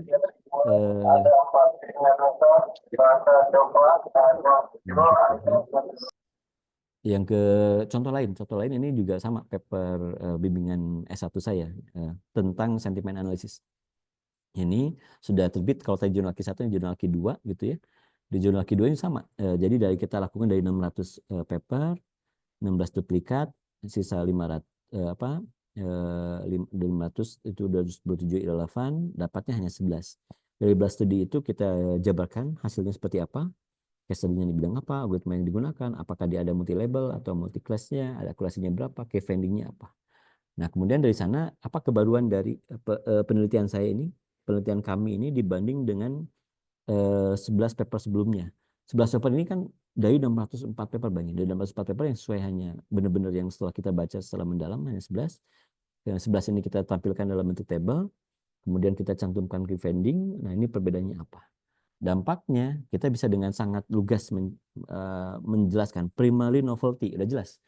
Jadi nggak ada alasan lagi si reviewer menanyakan kebaruan atau novelty kita itu apa, kita jelaskan. Nanti hasil primary novelnya kita bahas juga di conclusion. Nah, alhamdulillah ini paper yang submit langsung accepted gitu ya, meskipun Q2, jadi tidak merasakan major revision. Kalau yang tadi sensor itu berdarah-darah, kita sampai 3 kali major revisi. Gitu. Salah satunya adalah claim novelty yang debatable, akhirnya dengan menggunakan SLR, paper kita lolos dan publish. Ini sama bimbingan S3 saya di Unpad gitu ya. Dia membuat paper khusus systematic literature review. Tapi bahasanya nggak kayak paper literature review. Jadi enhancing soil nutrition status in smart farming, the rule IoT based management for meeting plant requirement. Ini sebenarnya literature review. Ini udah publish di Wiley, ini Q2 gitu ya. Ini papernya seperti ini. Ini ada masuk bimbingan saya. Kemudian, nah ini prismanya, gambar prisma. Dari prisma ini kita buatkan dalam sebuah kebaruan. Kita bagi ya dari hasil itu yang bicara soil planting berapa gitu, yang bicara ada 2 ya, ada bicara monitoring, ada bicara manajemen. Di bicara monitoring ini yang bicara soil planting 10 paper, soil and plant monitoring ada 4, soil and weed monitoring ada 1, soil and water monitoring ada 1. Nah, jadi kita bisa bayangin, bisa membuat sebuah tabel, bisa membuat sebuah literatur review dan accepted bahkan ini sudah publish di jurnal Q2 ya. Nah, ini kalau kita sekarang masuk ke VOS Viewer, kan tadi hasil Prisma muncul tabel set of the art. Nah, sekarang kita mau mencari bagaimana hubungan dengan yang lain. Kita masukkan kayak gitu ya, CSV. Nah, ini kita masukkan ke Excel. Nah, ke di Excel dirapikan nanti mana yang akan kita masukkan, karena perlu ada ini harus keisi semua ya biar nanti enak tampilannya. Kemudian masuk ke VWS Viewer. Di sini kan kita sudah download gitu ya file listnya. Kemudian kita masuk ke ini, kita run ya, kemudian kita create map on biblioki data, kemudian kita rollout data, kemudian kita baca list yang kita sudah ekspor dari Zotero ya. Kemudian nanti mau apa? Mau kita lihat dari co-occurrence, co-authorship, atau mau dari keyword ya, atau full counting atau fractional counting, ini bisa kita tentukan. Kalau co-authorship berarti berdasarkan penulis. Kalau co-occurrence berarti berdasarkan keyword yang kita cari gitu ya. Ini co-occurrence-nya apa keywordnya. Kemudian ini occurrence ya, keyword ini berapa kali muncul di paper ya, kemudian total strength-nya berapa kekuatan. Kekuatan itu degree ya, degree centrality. Jadi kekuatan si paper ini disitasi oleh yang lain. Nah, muncullah seperti ini nanti. Jadi kalau VOS viewer itu muncul tampilan dalam bentuk cluster. Ini ada beberapa cluster, ada cluster hijau, ada cluster ungu, ada cluster biru dan lain. Pentingnya apa? Untuk mencari map, research map ya, atau visualisasi dari bibliografi kita ada di mana research kita yang masih kosong. Nah, ini tampilan overlay-nya seperti ini. Kalau mau tampilan density itu seperti ini, nanti bisa disetting di VOS viewer. Warna itu menunjukkan tahun penelitian sesuai warnanya. Ini warna samar menunjukkan topik-topik yang belum banyak dibahas. Ini yang sama-sama, ini finansial, ini yang sama-sama itu belum pernah dibahas. Nah, itu udah kita coba juga. Ini pakai bibliometric analysis gitu ya. Nah, selain systematic literature review, ini paper bimbingan mahasiswa S3 saya di Unpad juga. Tentang apa namanya literature review dengan menggunakan metode bibliometrik, salah satunya menggunakan VOS viewer. Dan ini sudah publish ya di jurnal Q2, International Journal of Agriculture and Bioscience. Baru publish, masih in press ya. Mungkin bulan Mei ini udah publish papernya. Di sini saya akan menekankan berarti dengan hanya melakukan literature review ya, dengan menggunakan metode Prisma, sehingga kita bisa menampilkan result kebaruan, result map topik-topik yang udah dibahas apa, yang belum dibahas apa gitu ya, divisualisasikan dengan baik, maka itu bisa accepted ya di jurnal Q1 atau Q2. Nah, terakhir dari hasil insight yang kita dapatkan dari VOS viewer, kemudian yang kita dapatkan dari confidence gitu ya, kita buat dalam sebuah paper. Nah, ketika kita ingin membuat paper systematic literature review, biasanya ada paper itu ada introduction ya, kemudian ada pembahasan utama dan kesimpulan. Nah, kemudian kita gunakan first impression-nya seperti apa gitu ya, identifikasi permasalahannya gunakan 5W1H, kemudian penelitian yang relevan, research gap, kemudian contoh introduction ini kita buat ya berdasarkan dari hasil ini bagusnya itu dari hasil metode Prisma ya. Di metode Prisma itu kan kita dapat 14 paper gitu yang tadi. Nah, hasil akhirnya. Nah, kita bisa citasi di sini ya. Kayak gitu. Kemudian main body nanti kita menjelaskan literatur review-nya, metode SLR, kemudian hasil dan discussion-nya seperti apa, descriptive finding-nya. Kemudian bibliog mapping yang seperti apa, research question-nya seperti apa, nanti implikasinya seperti apa. Nanti kita buat. Ini contoh tampilan descriptive finding gitu ya. Nah, ini contoh tampilan VOS viewer yang saya tampilkan di paper saya. Kemudian contoh research question. Ini untuk menjawab research question berdasarkan hasil dari literatur review. Ya, ini untuk menjawab content analysis dari research question. Dan terakhir adalah kita membuat sebuah kesimpulan. Ya, karena waktu mungkin jadi saya cepat saja. Ini dari tadi paper yang sudah accepted di jurnal Q1 ya, bagaimana menulis abstrak cukup maksimum 150. Nah, fungsi abstrak itu menuliskan kontribusi yang unik. Ingat ya, abstrak itu masuk ke metadata file kita. Nah, kalau siapapun yang menggunakan publish or perish, kemudian confidence, itu pasti yang paper kita itu pasti muncul. Karena baca abstrak itu gratis. Ya, judul dan abstrak itu gratis. Kalau full paper kan ada yang gratis, ada yang berbayar. Jadi makanya nulis abstrak itu sebisa mungkin sesuai dengan framework yang ada gitu, jangan asal-asalan, karena itu yang akan menjadi metadata atau kekuatan paper kita disitasi oleh orang lain. Nah, ini kesimpulannya gitu ya, untuk memastikan research gap bisa kita connected paper, untuk para parasi kita bisa Quillbot meskipun tidak sebagus ini ya. Quillbot itu kadang-kadang menggunakan bahasa yang susah dimengerti ya, jadi hanya mengganti istilah populer dengan istilah yang jarang dipakai.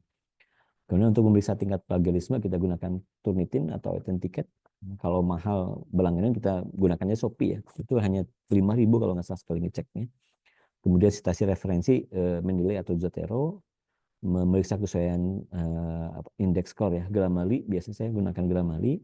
Saya biasanya kalau berani submit kalau nilai Grammarly score-nya di atas 90. Kalau di bawah kurang dari 90 saya nggak berani submit ya. Ini pentingnya Grammarly untuk ngecek kualitas bahasa Inggris kita. Kemudian kalau mencari template jurnal kita gunakan ini, atau proofread kita menggunakan cek gitu ya untuk proofread. Tapi sekarang dengan ChatGPT itu bisa memudahkan kita sebagai proofreading. Ini pastikan kalau ingin submit paper jurnal SLR, ada yang tulisan kayak gini nih, konseptual, empirical, literature review paper. Jadi jangan sampai kita submit paper literature review tapi khusus ke paper yang bicara original research gitu ya, pasti di reject sama editornya kayak gitu. Jadi pastikan kalau kita ingin mensubmit paper literature review ke paper yang emang dia membahas literature review paper.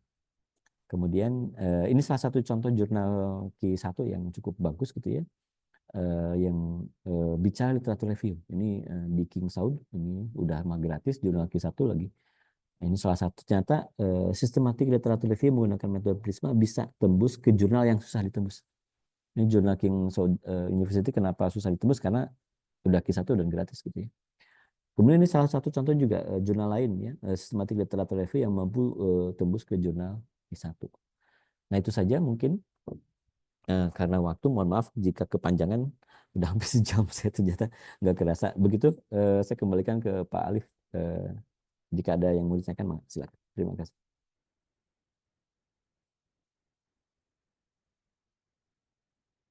Mungkin saya kembalikan kembali ke moderator ya.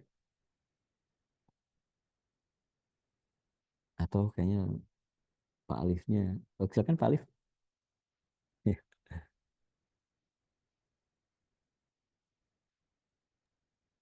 Oke, oke. Terima kasih Pak Hmm. Hanif ya buat eh, untuk mengisi materinya. Nah, mungkin nanti sekarang kita lanjutkan ke sesi tanya jawab aja. Nah, teman-teman kalau misalnya ada pertanyaan mungkin bisa langsung ke chat aja ya kalau misalnya ada pertanyaan, atau nanti mungkin angkat tangan aja ya mungkin ya. Oke, mari kita coba baca ini di kolom komentar, ada pertanyaan ya Pak dari Panggiata Wastu. Nah, izin bertanya, untuk membuat sebuah paper, berapa jumlah hasil akhir literatur review yang harus ada, Pak? Atau seadanya aja sesuai dengan topik yang diambil gitu.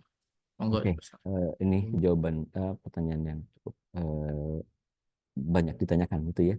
Jadi yang paling penting ketika kita menulis paper itu hasil akhir ya. Hasil akhir itu bukan kuantitas, tapi relevansi yang lebih penting. Makanya tadi saya dari 454 paper ya di jurnal Q1 saya kan ada literatur review dulu ya sebelum kita masuk ke konteks riset kita gitu untuk mencari state of the art. Dari 454 paper itu kita cari gitu ya yang benar-benar relevansi gitu ya. Ternyata hanya 14 yang kita dapatkan. Jadi sekali lagi, kalau untuk awal untuk dimasukkan ke confidence ya itu sebanyak-banyaknya ya. Tetapi untuk dijadikan sebuah state of the art hasil akhir ya itu tidak bisa ditentukan banyak atau tidaknya. Tapi kata kuncinya itu adalah relevan dan mutakhir. Apa yang dimaksud relevan dan mutakhir dengan topik yang kita bahas. Ya. Kemudian lebih baik sedikit ya, tetapi tepat sasaran, tepat sasaran ya daripada banyak tapi kurang berkaitan. Kenapa? Karena di hasil akhir paper systematic literature review itu yang kita dapatkan, misalnya kita dapatkan 50 ya, 50-50-50-nya harus kita benar-benar petakan kita ya. Makanya kita harus buat di hasil akhirnya itu paper untuk kita lakukan state of the art-nya harus benar-benar yang relevan. Nah, berapa jumlah ideal? Ini gambaran umum ya. Kalau untuk artikel biasa ya antara 15 sampai 30 paper gitu ya. Untuk full research systematic literature review ya 30 sampai 50. Tapi kalau untuk benar-benar paper yang membahas systematic literature review ya bisa lebih dari 50. Tapi itu hasil akhir ya. Tapi database awalnya mungkin bisa lebih dari seribuan paper yang kita download gitu ya. Nah, jenis literaturnya usahakan Q1 sampai Q4 gitu ya, Scopus dan Web of Science. Kemudian keseimbangan topiknya harus benar-benar yang sesuai dengan apa namanya itu tadi harus relevan dengan yang kita bahas. Jadi kalau ditanyakan berapa jumlah pastinya, ya apakah sudah cukup atau mendukung posisi ilmiah, ya tergantung dari kitanya. Yang penting kata kuncinya adalah cukup menunjukkan posisi penelitian kita di antara studi-studi yang relevan. Jadi keywordnya adalah studi yang relevan. Mungkin kurang lebih seperti itu, Pak. Oke, siap. Pak Panggil atau Pak Stu. Panggus. Kalau ada yang mudah-mudahan tidak puas ya, sehingga bisa bertanya banyak. Oke, Oke. kita lanjut ke pertanyaan dari Bu Titik nih.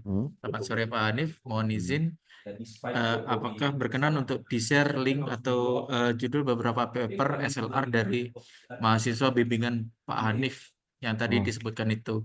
Oke. Izin untuk saya pelajari Pak paper-paper tersebut. Wes, mantap Bu Titik. Oke.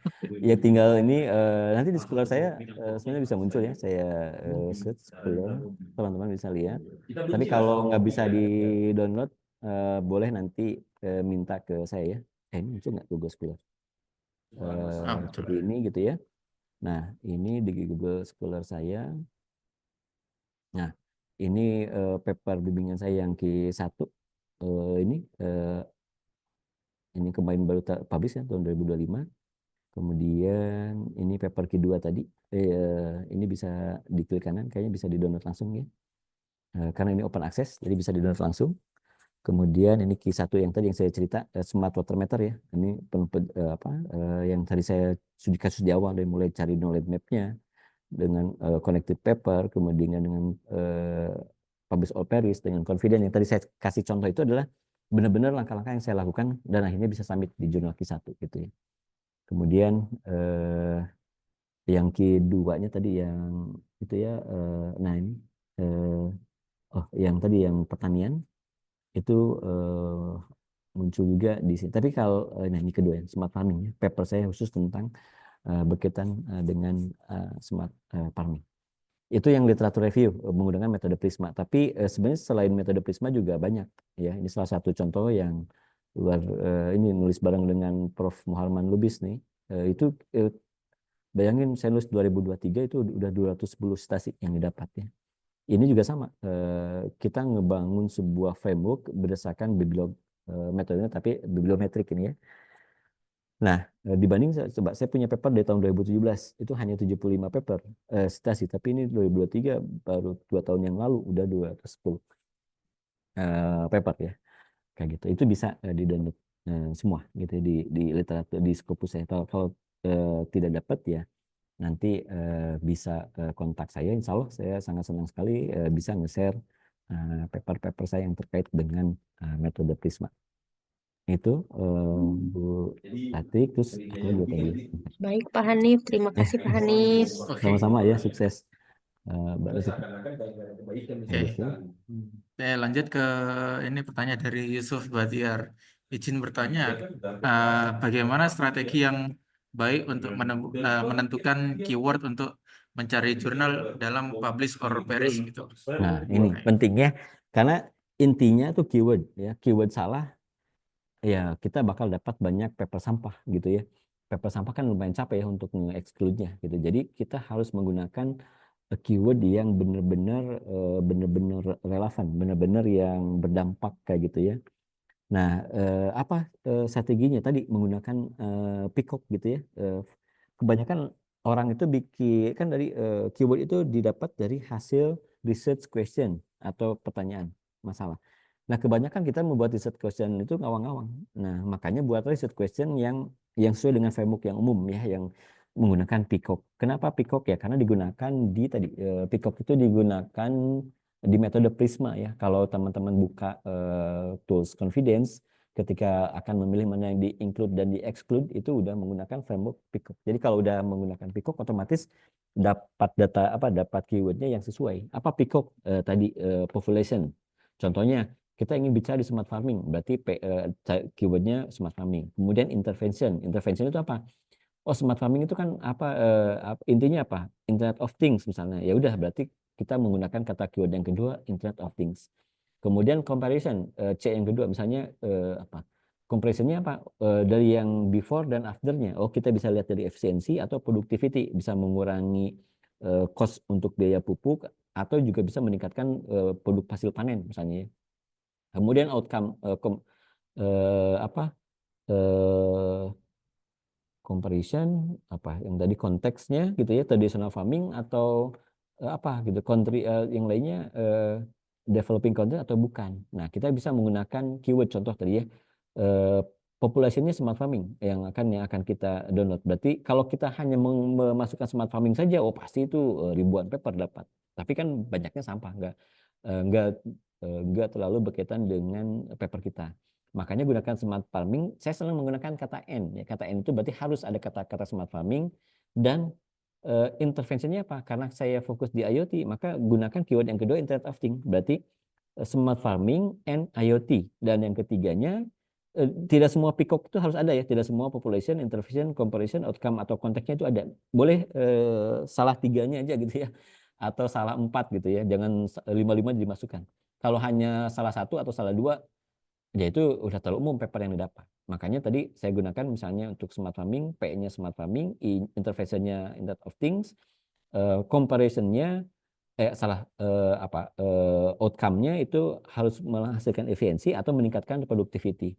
Maka saya gunakan keyword di publish or various-nya smart farming and Internet of Things and efficiency or productivity.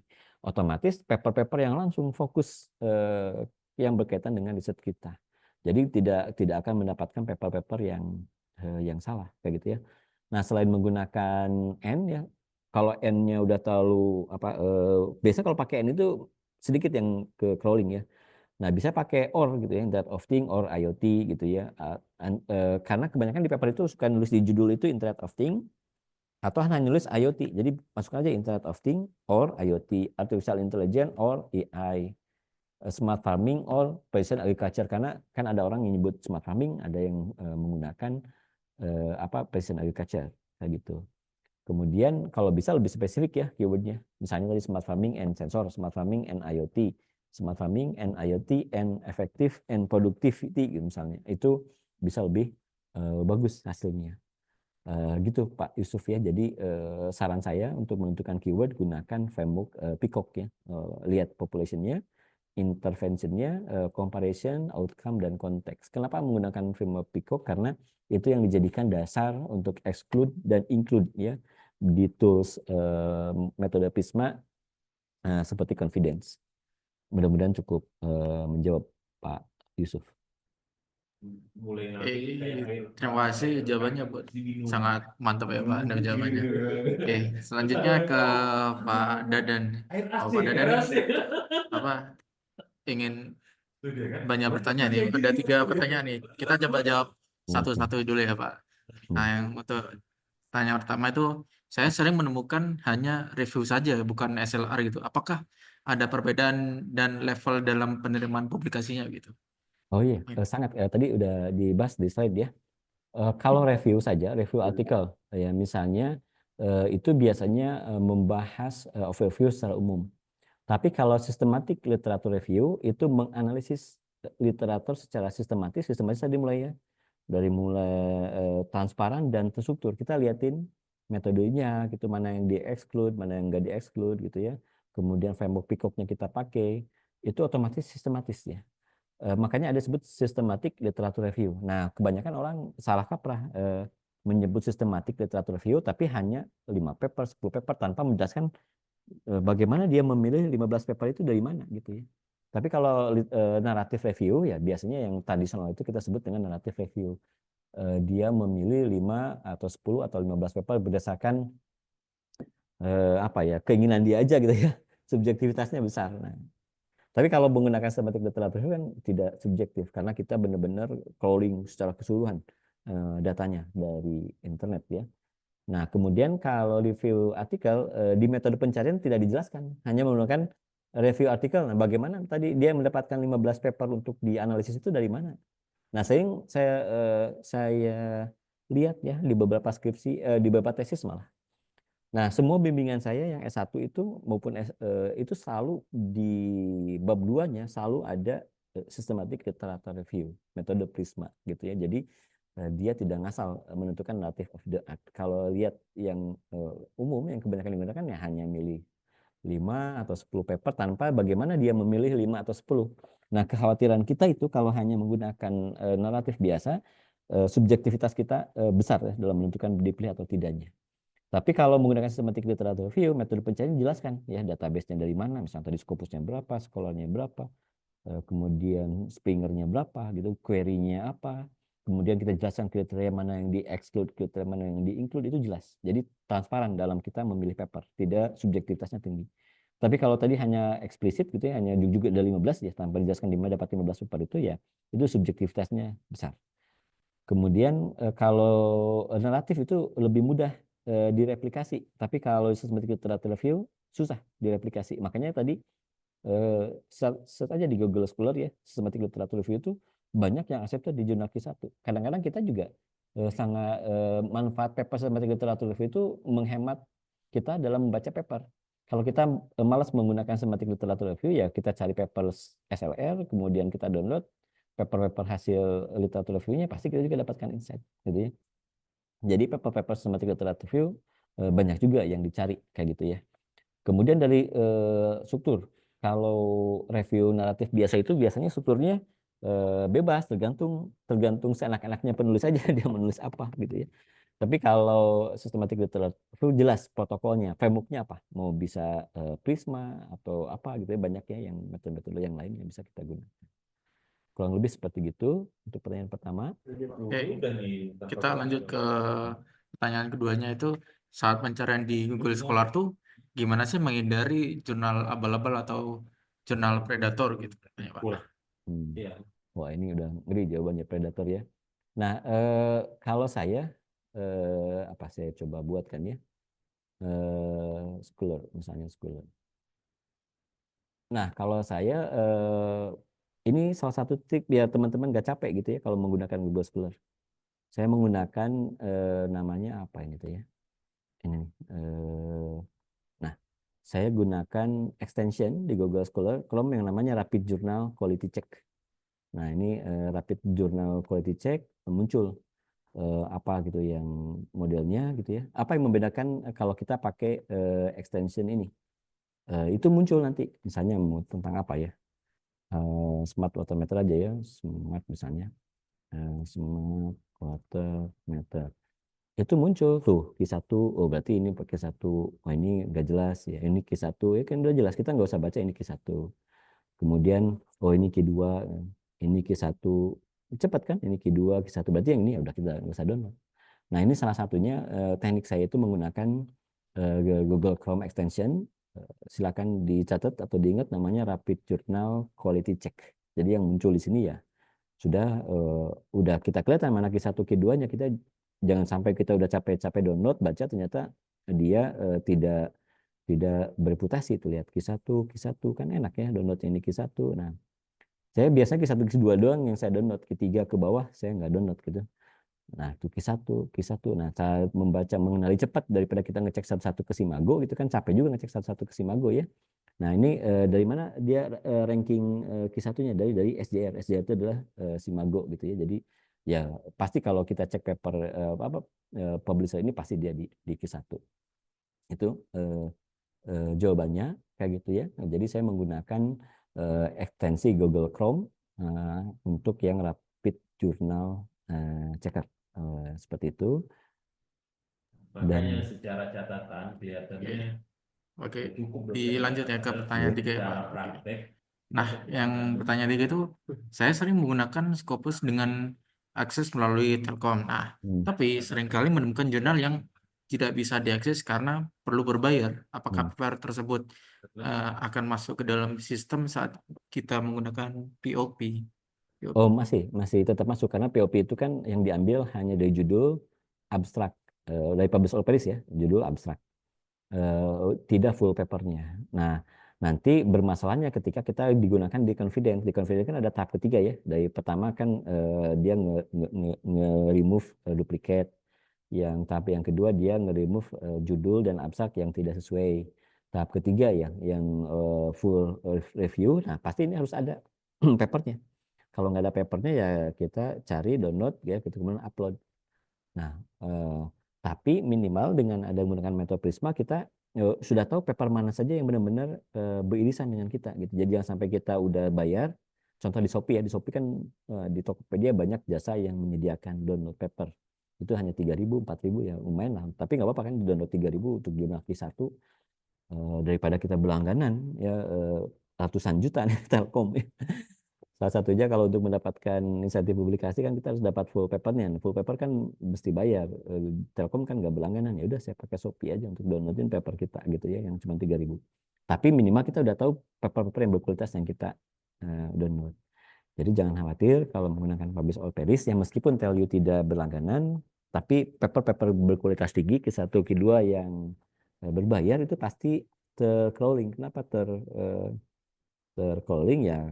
Karena tadi menggunakan API kan, API Google Scholar, API Scopus, API Crossref gitu ya.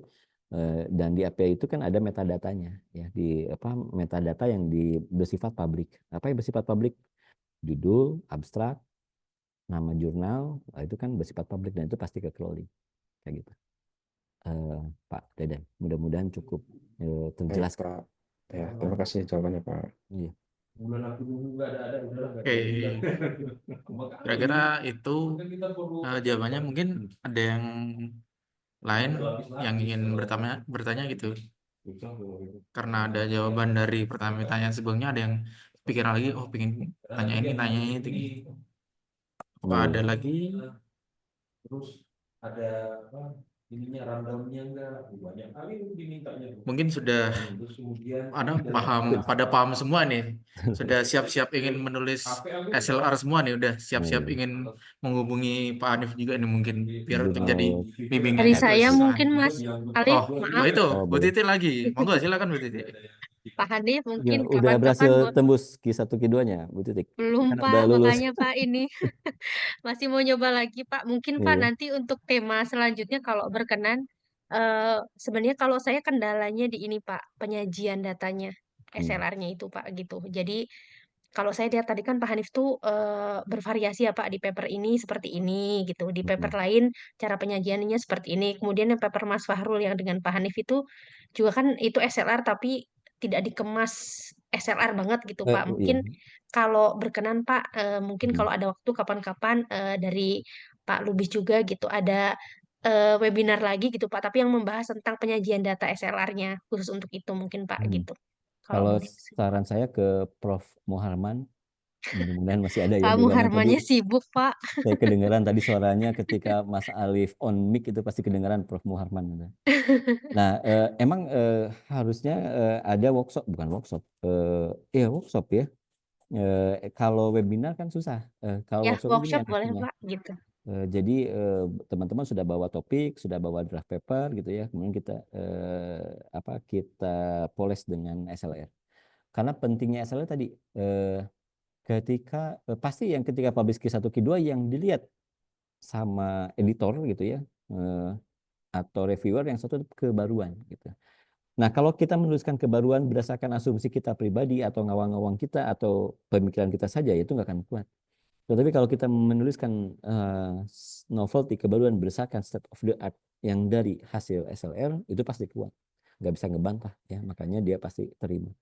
Dan alhamdulillah saya coba ke beberapa paper itu keterima.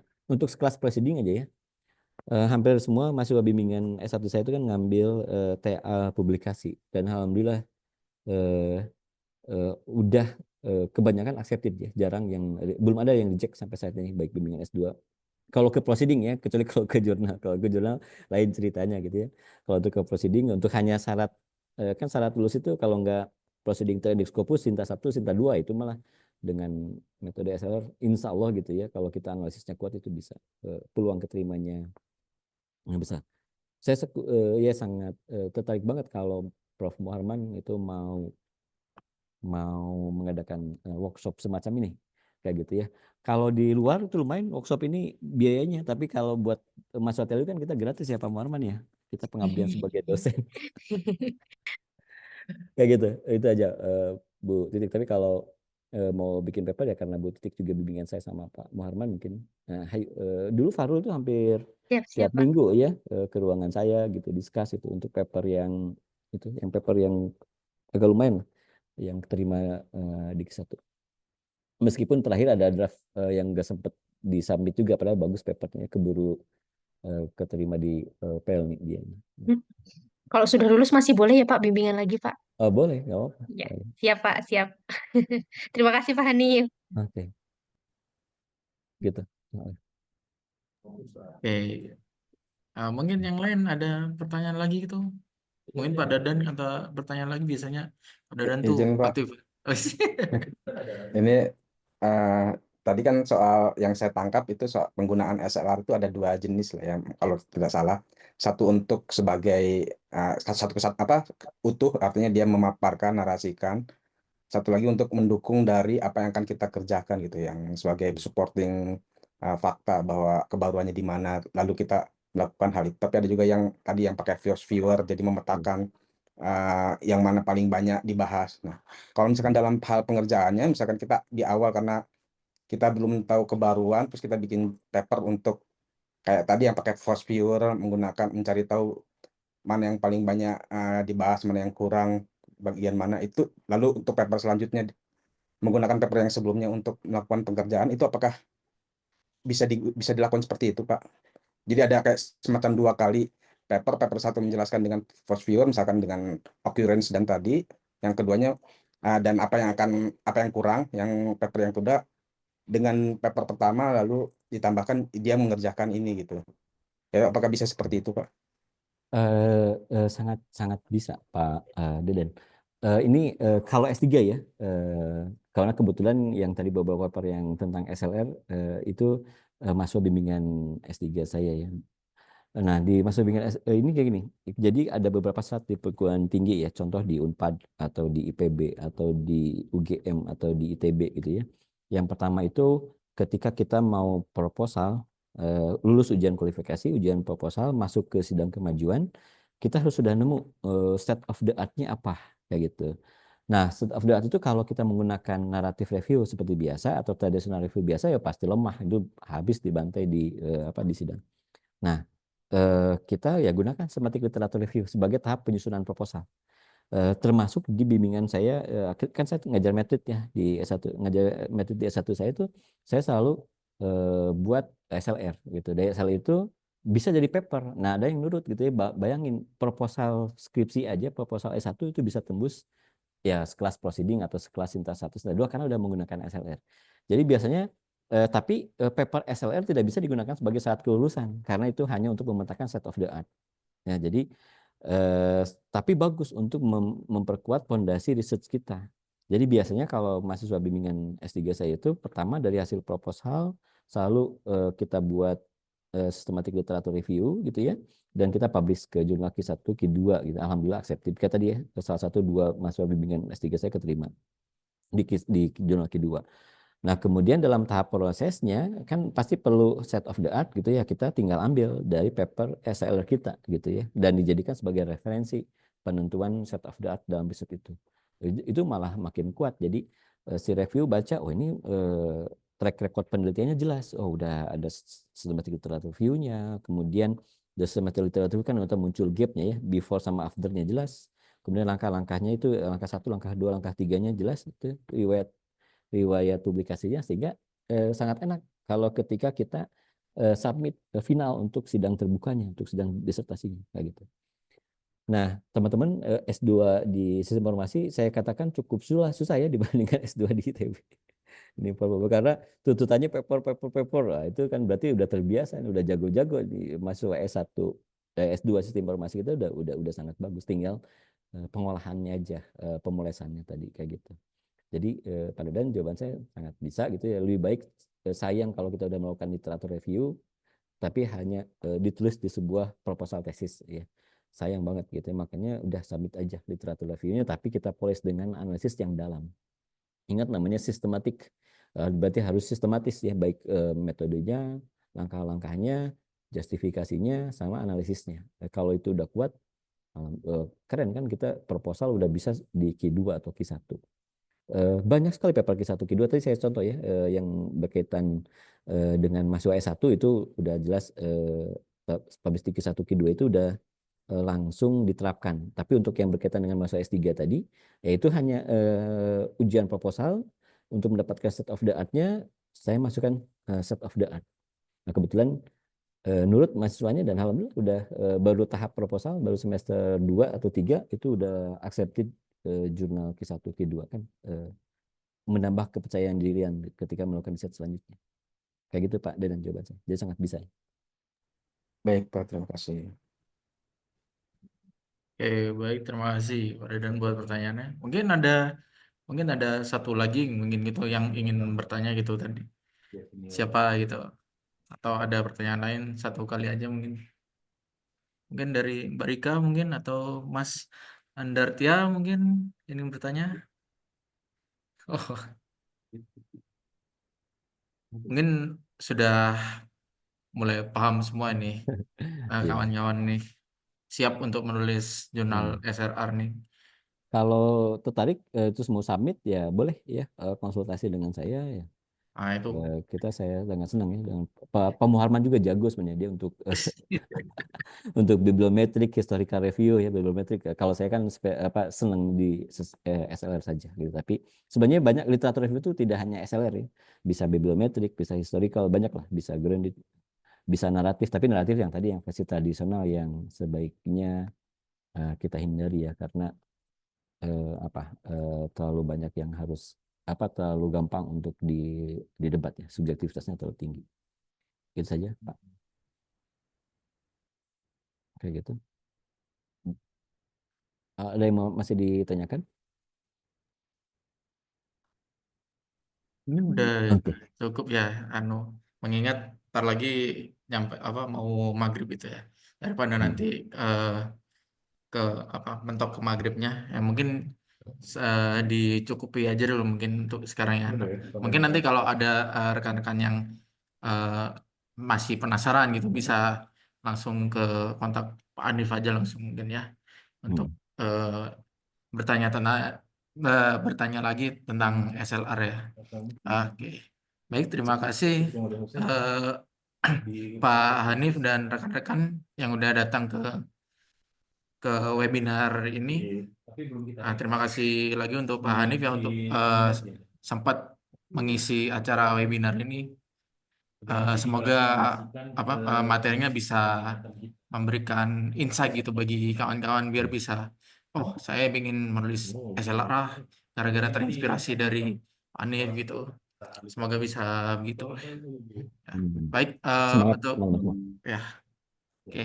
Baik untuk rekan-rekan yang belum absen bisa absen langsung aja, linknya ada di kolom chat ya. Oke, sebelum kita bubaran, saya screenshot sebagai bukti dulu ya. Oke. Monggo yang mau ngeksis bisa dinyalakan kameranya. Wis, mantap kali ini lah. Kalau absen baru eksis semua. Oke. Yang pertama ya. Oh, belum. Ya, ayo yang mau eksis. Ayo mantap nih. Ayo nyalakan. Nanti muncul di LinkedIn saya sama di Facebook saya namanya on cam. Yang mau meeting tambah nilai. Yang meeting katanya ditambah nilai sama Pak Lubis. Yang on cam ditambah nilai sama Pak Lubis. Oke, kita screenshot ya. Wah, yang nilai A sedikit Pak Lubis nih. Oke. Yang pertama, terus yang kedua,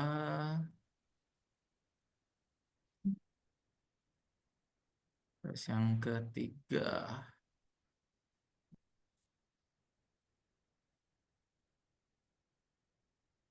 Oke, sudah selesai. Oke, sekali lagi terima kasih buat Pak Hanif buat telah mengisi acara webinar kali ini. Semoga materinya berkah dan bisa menginspirasi kawan-kawan yang ada di sini yang telah mengikuti webinar ini. Dan terima kasih juga rekan-rekan yang udah datang, udah bertanya ke Pak Hanif biar bisa lebih apa ya, dapat gitu, apa yang lebih dapat materinya, apa yang disampaikan dari Pak Hanif tadi ya. Oke, terima kasih. Mari kita tutup acara webinar ini. Terima kasih kembali buat Pak Hanif dan rekan-rekan. Oke, wassalamualaikum warahmatullahi wabarakatuh. Waalaikumsalam warahmatullahi wabarakatuh. Waalaikumsalam Terima kasih Pak warahmatullahi Terima kasih, Hanif. Pak. Terima kasih Terima Mas kasih. Alif. Ya, Terima kasih Pak Selamat Lubis. Assalamualaikum.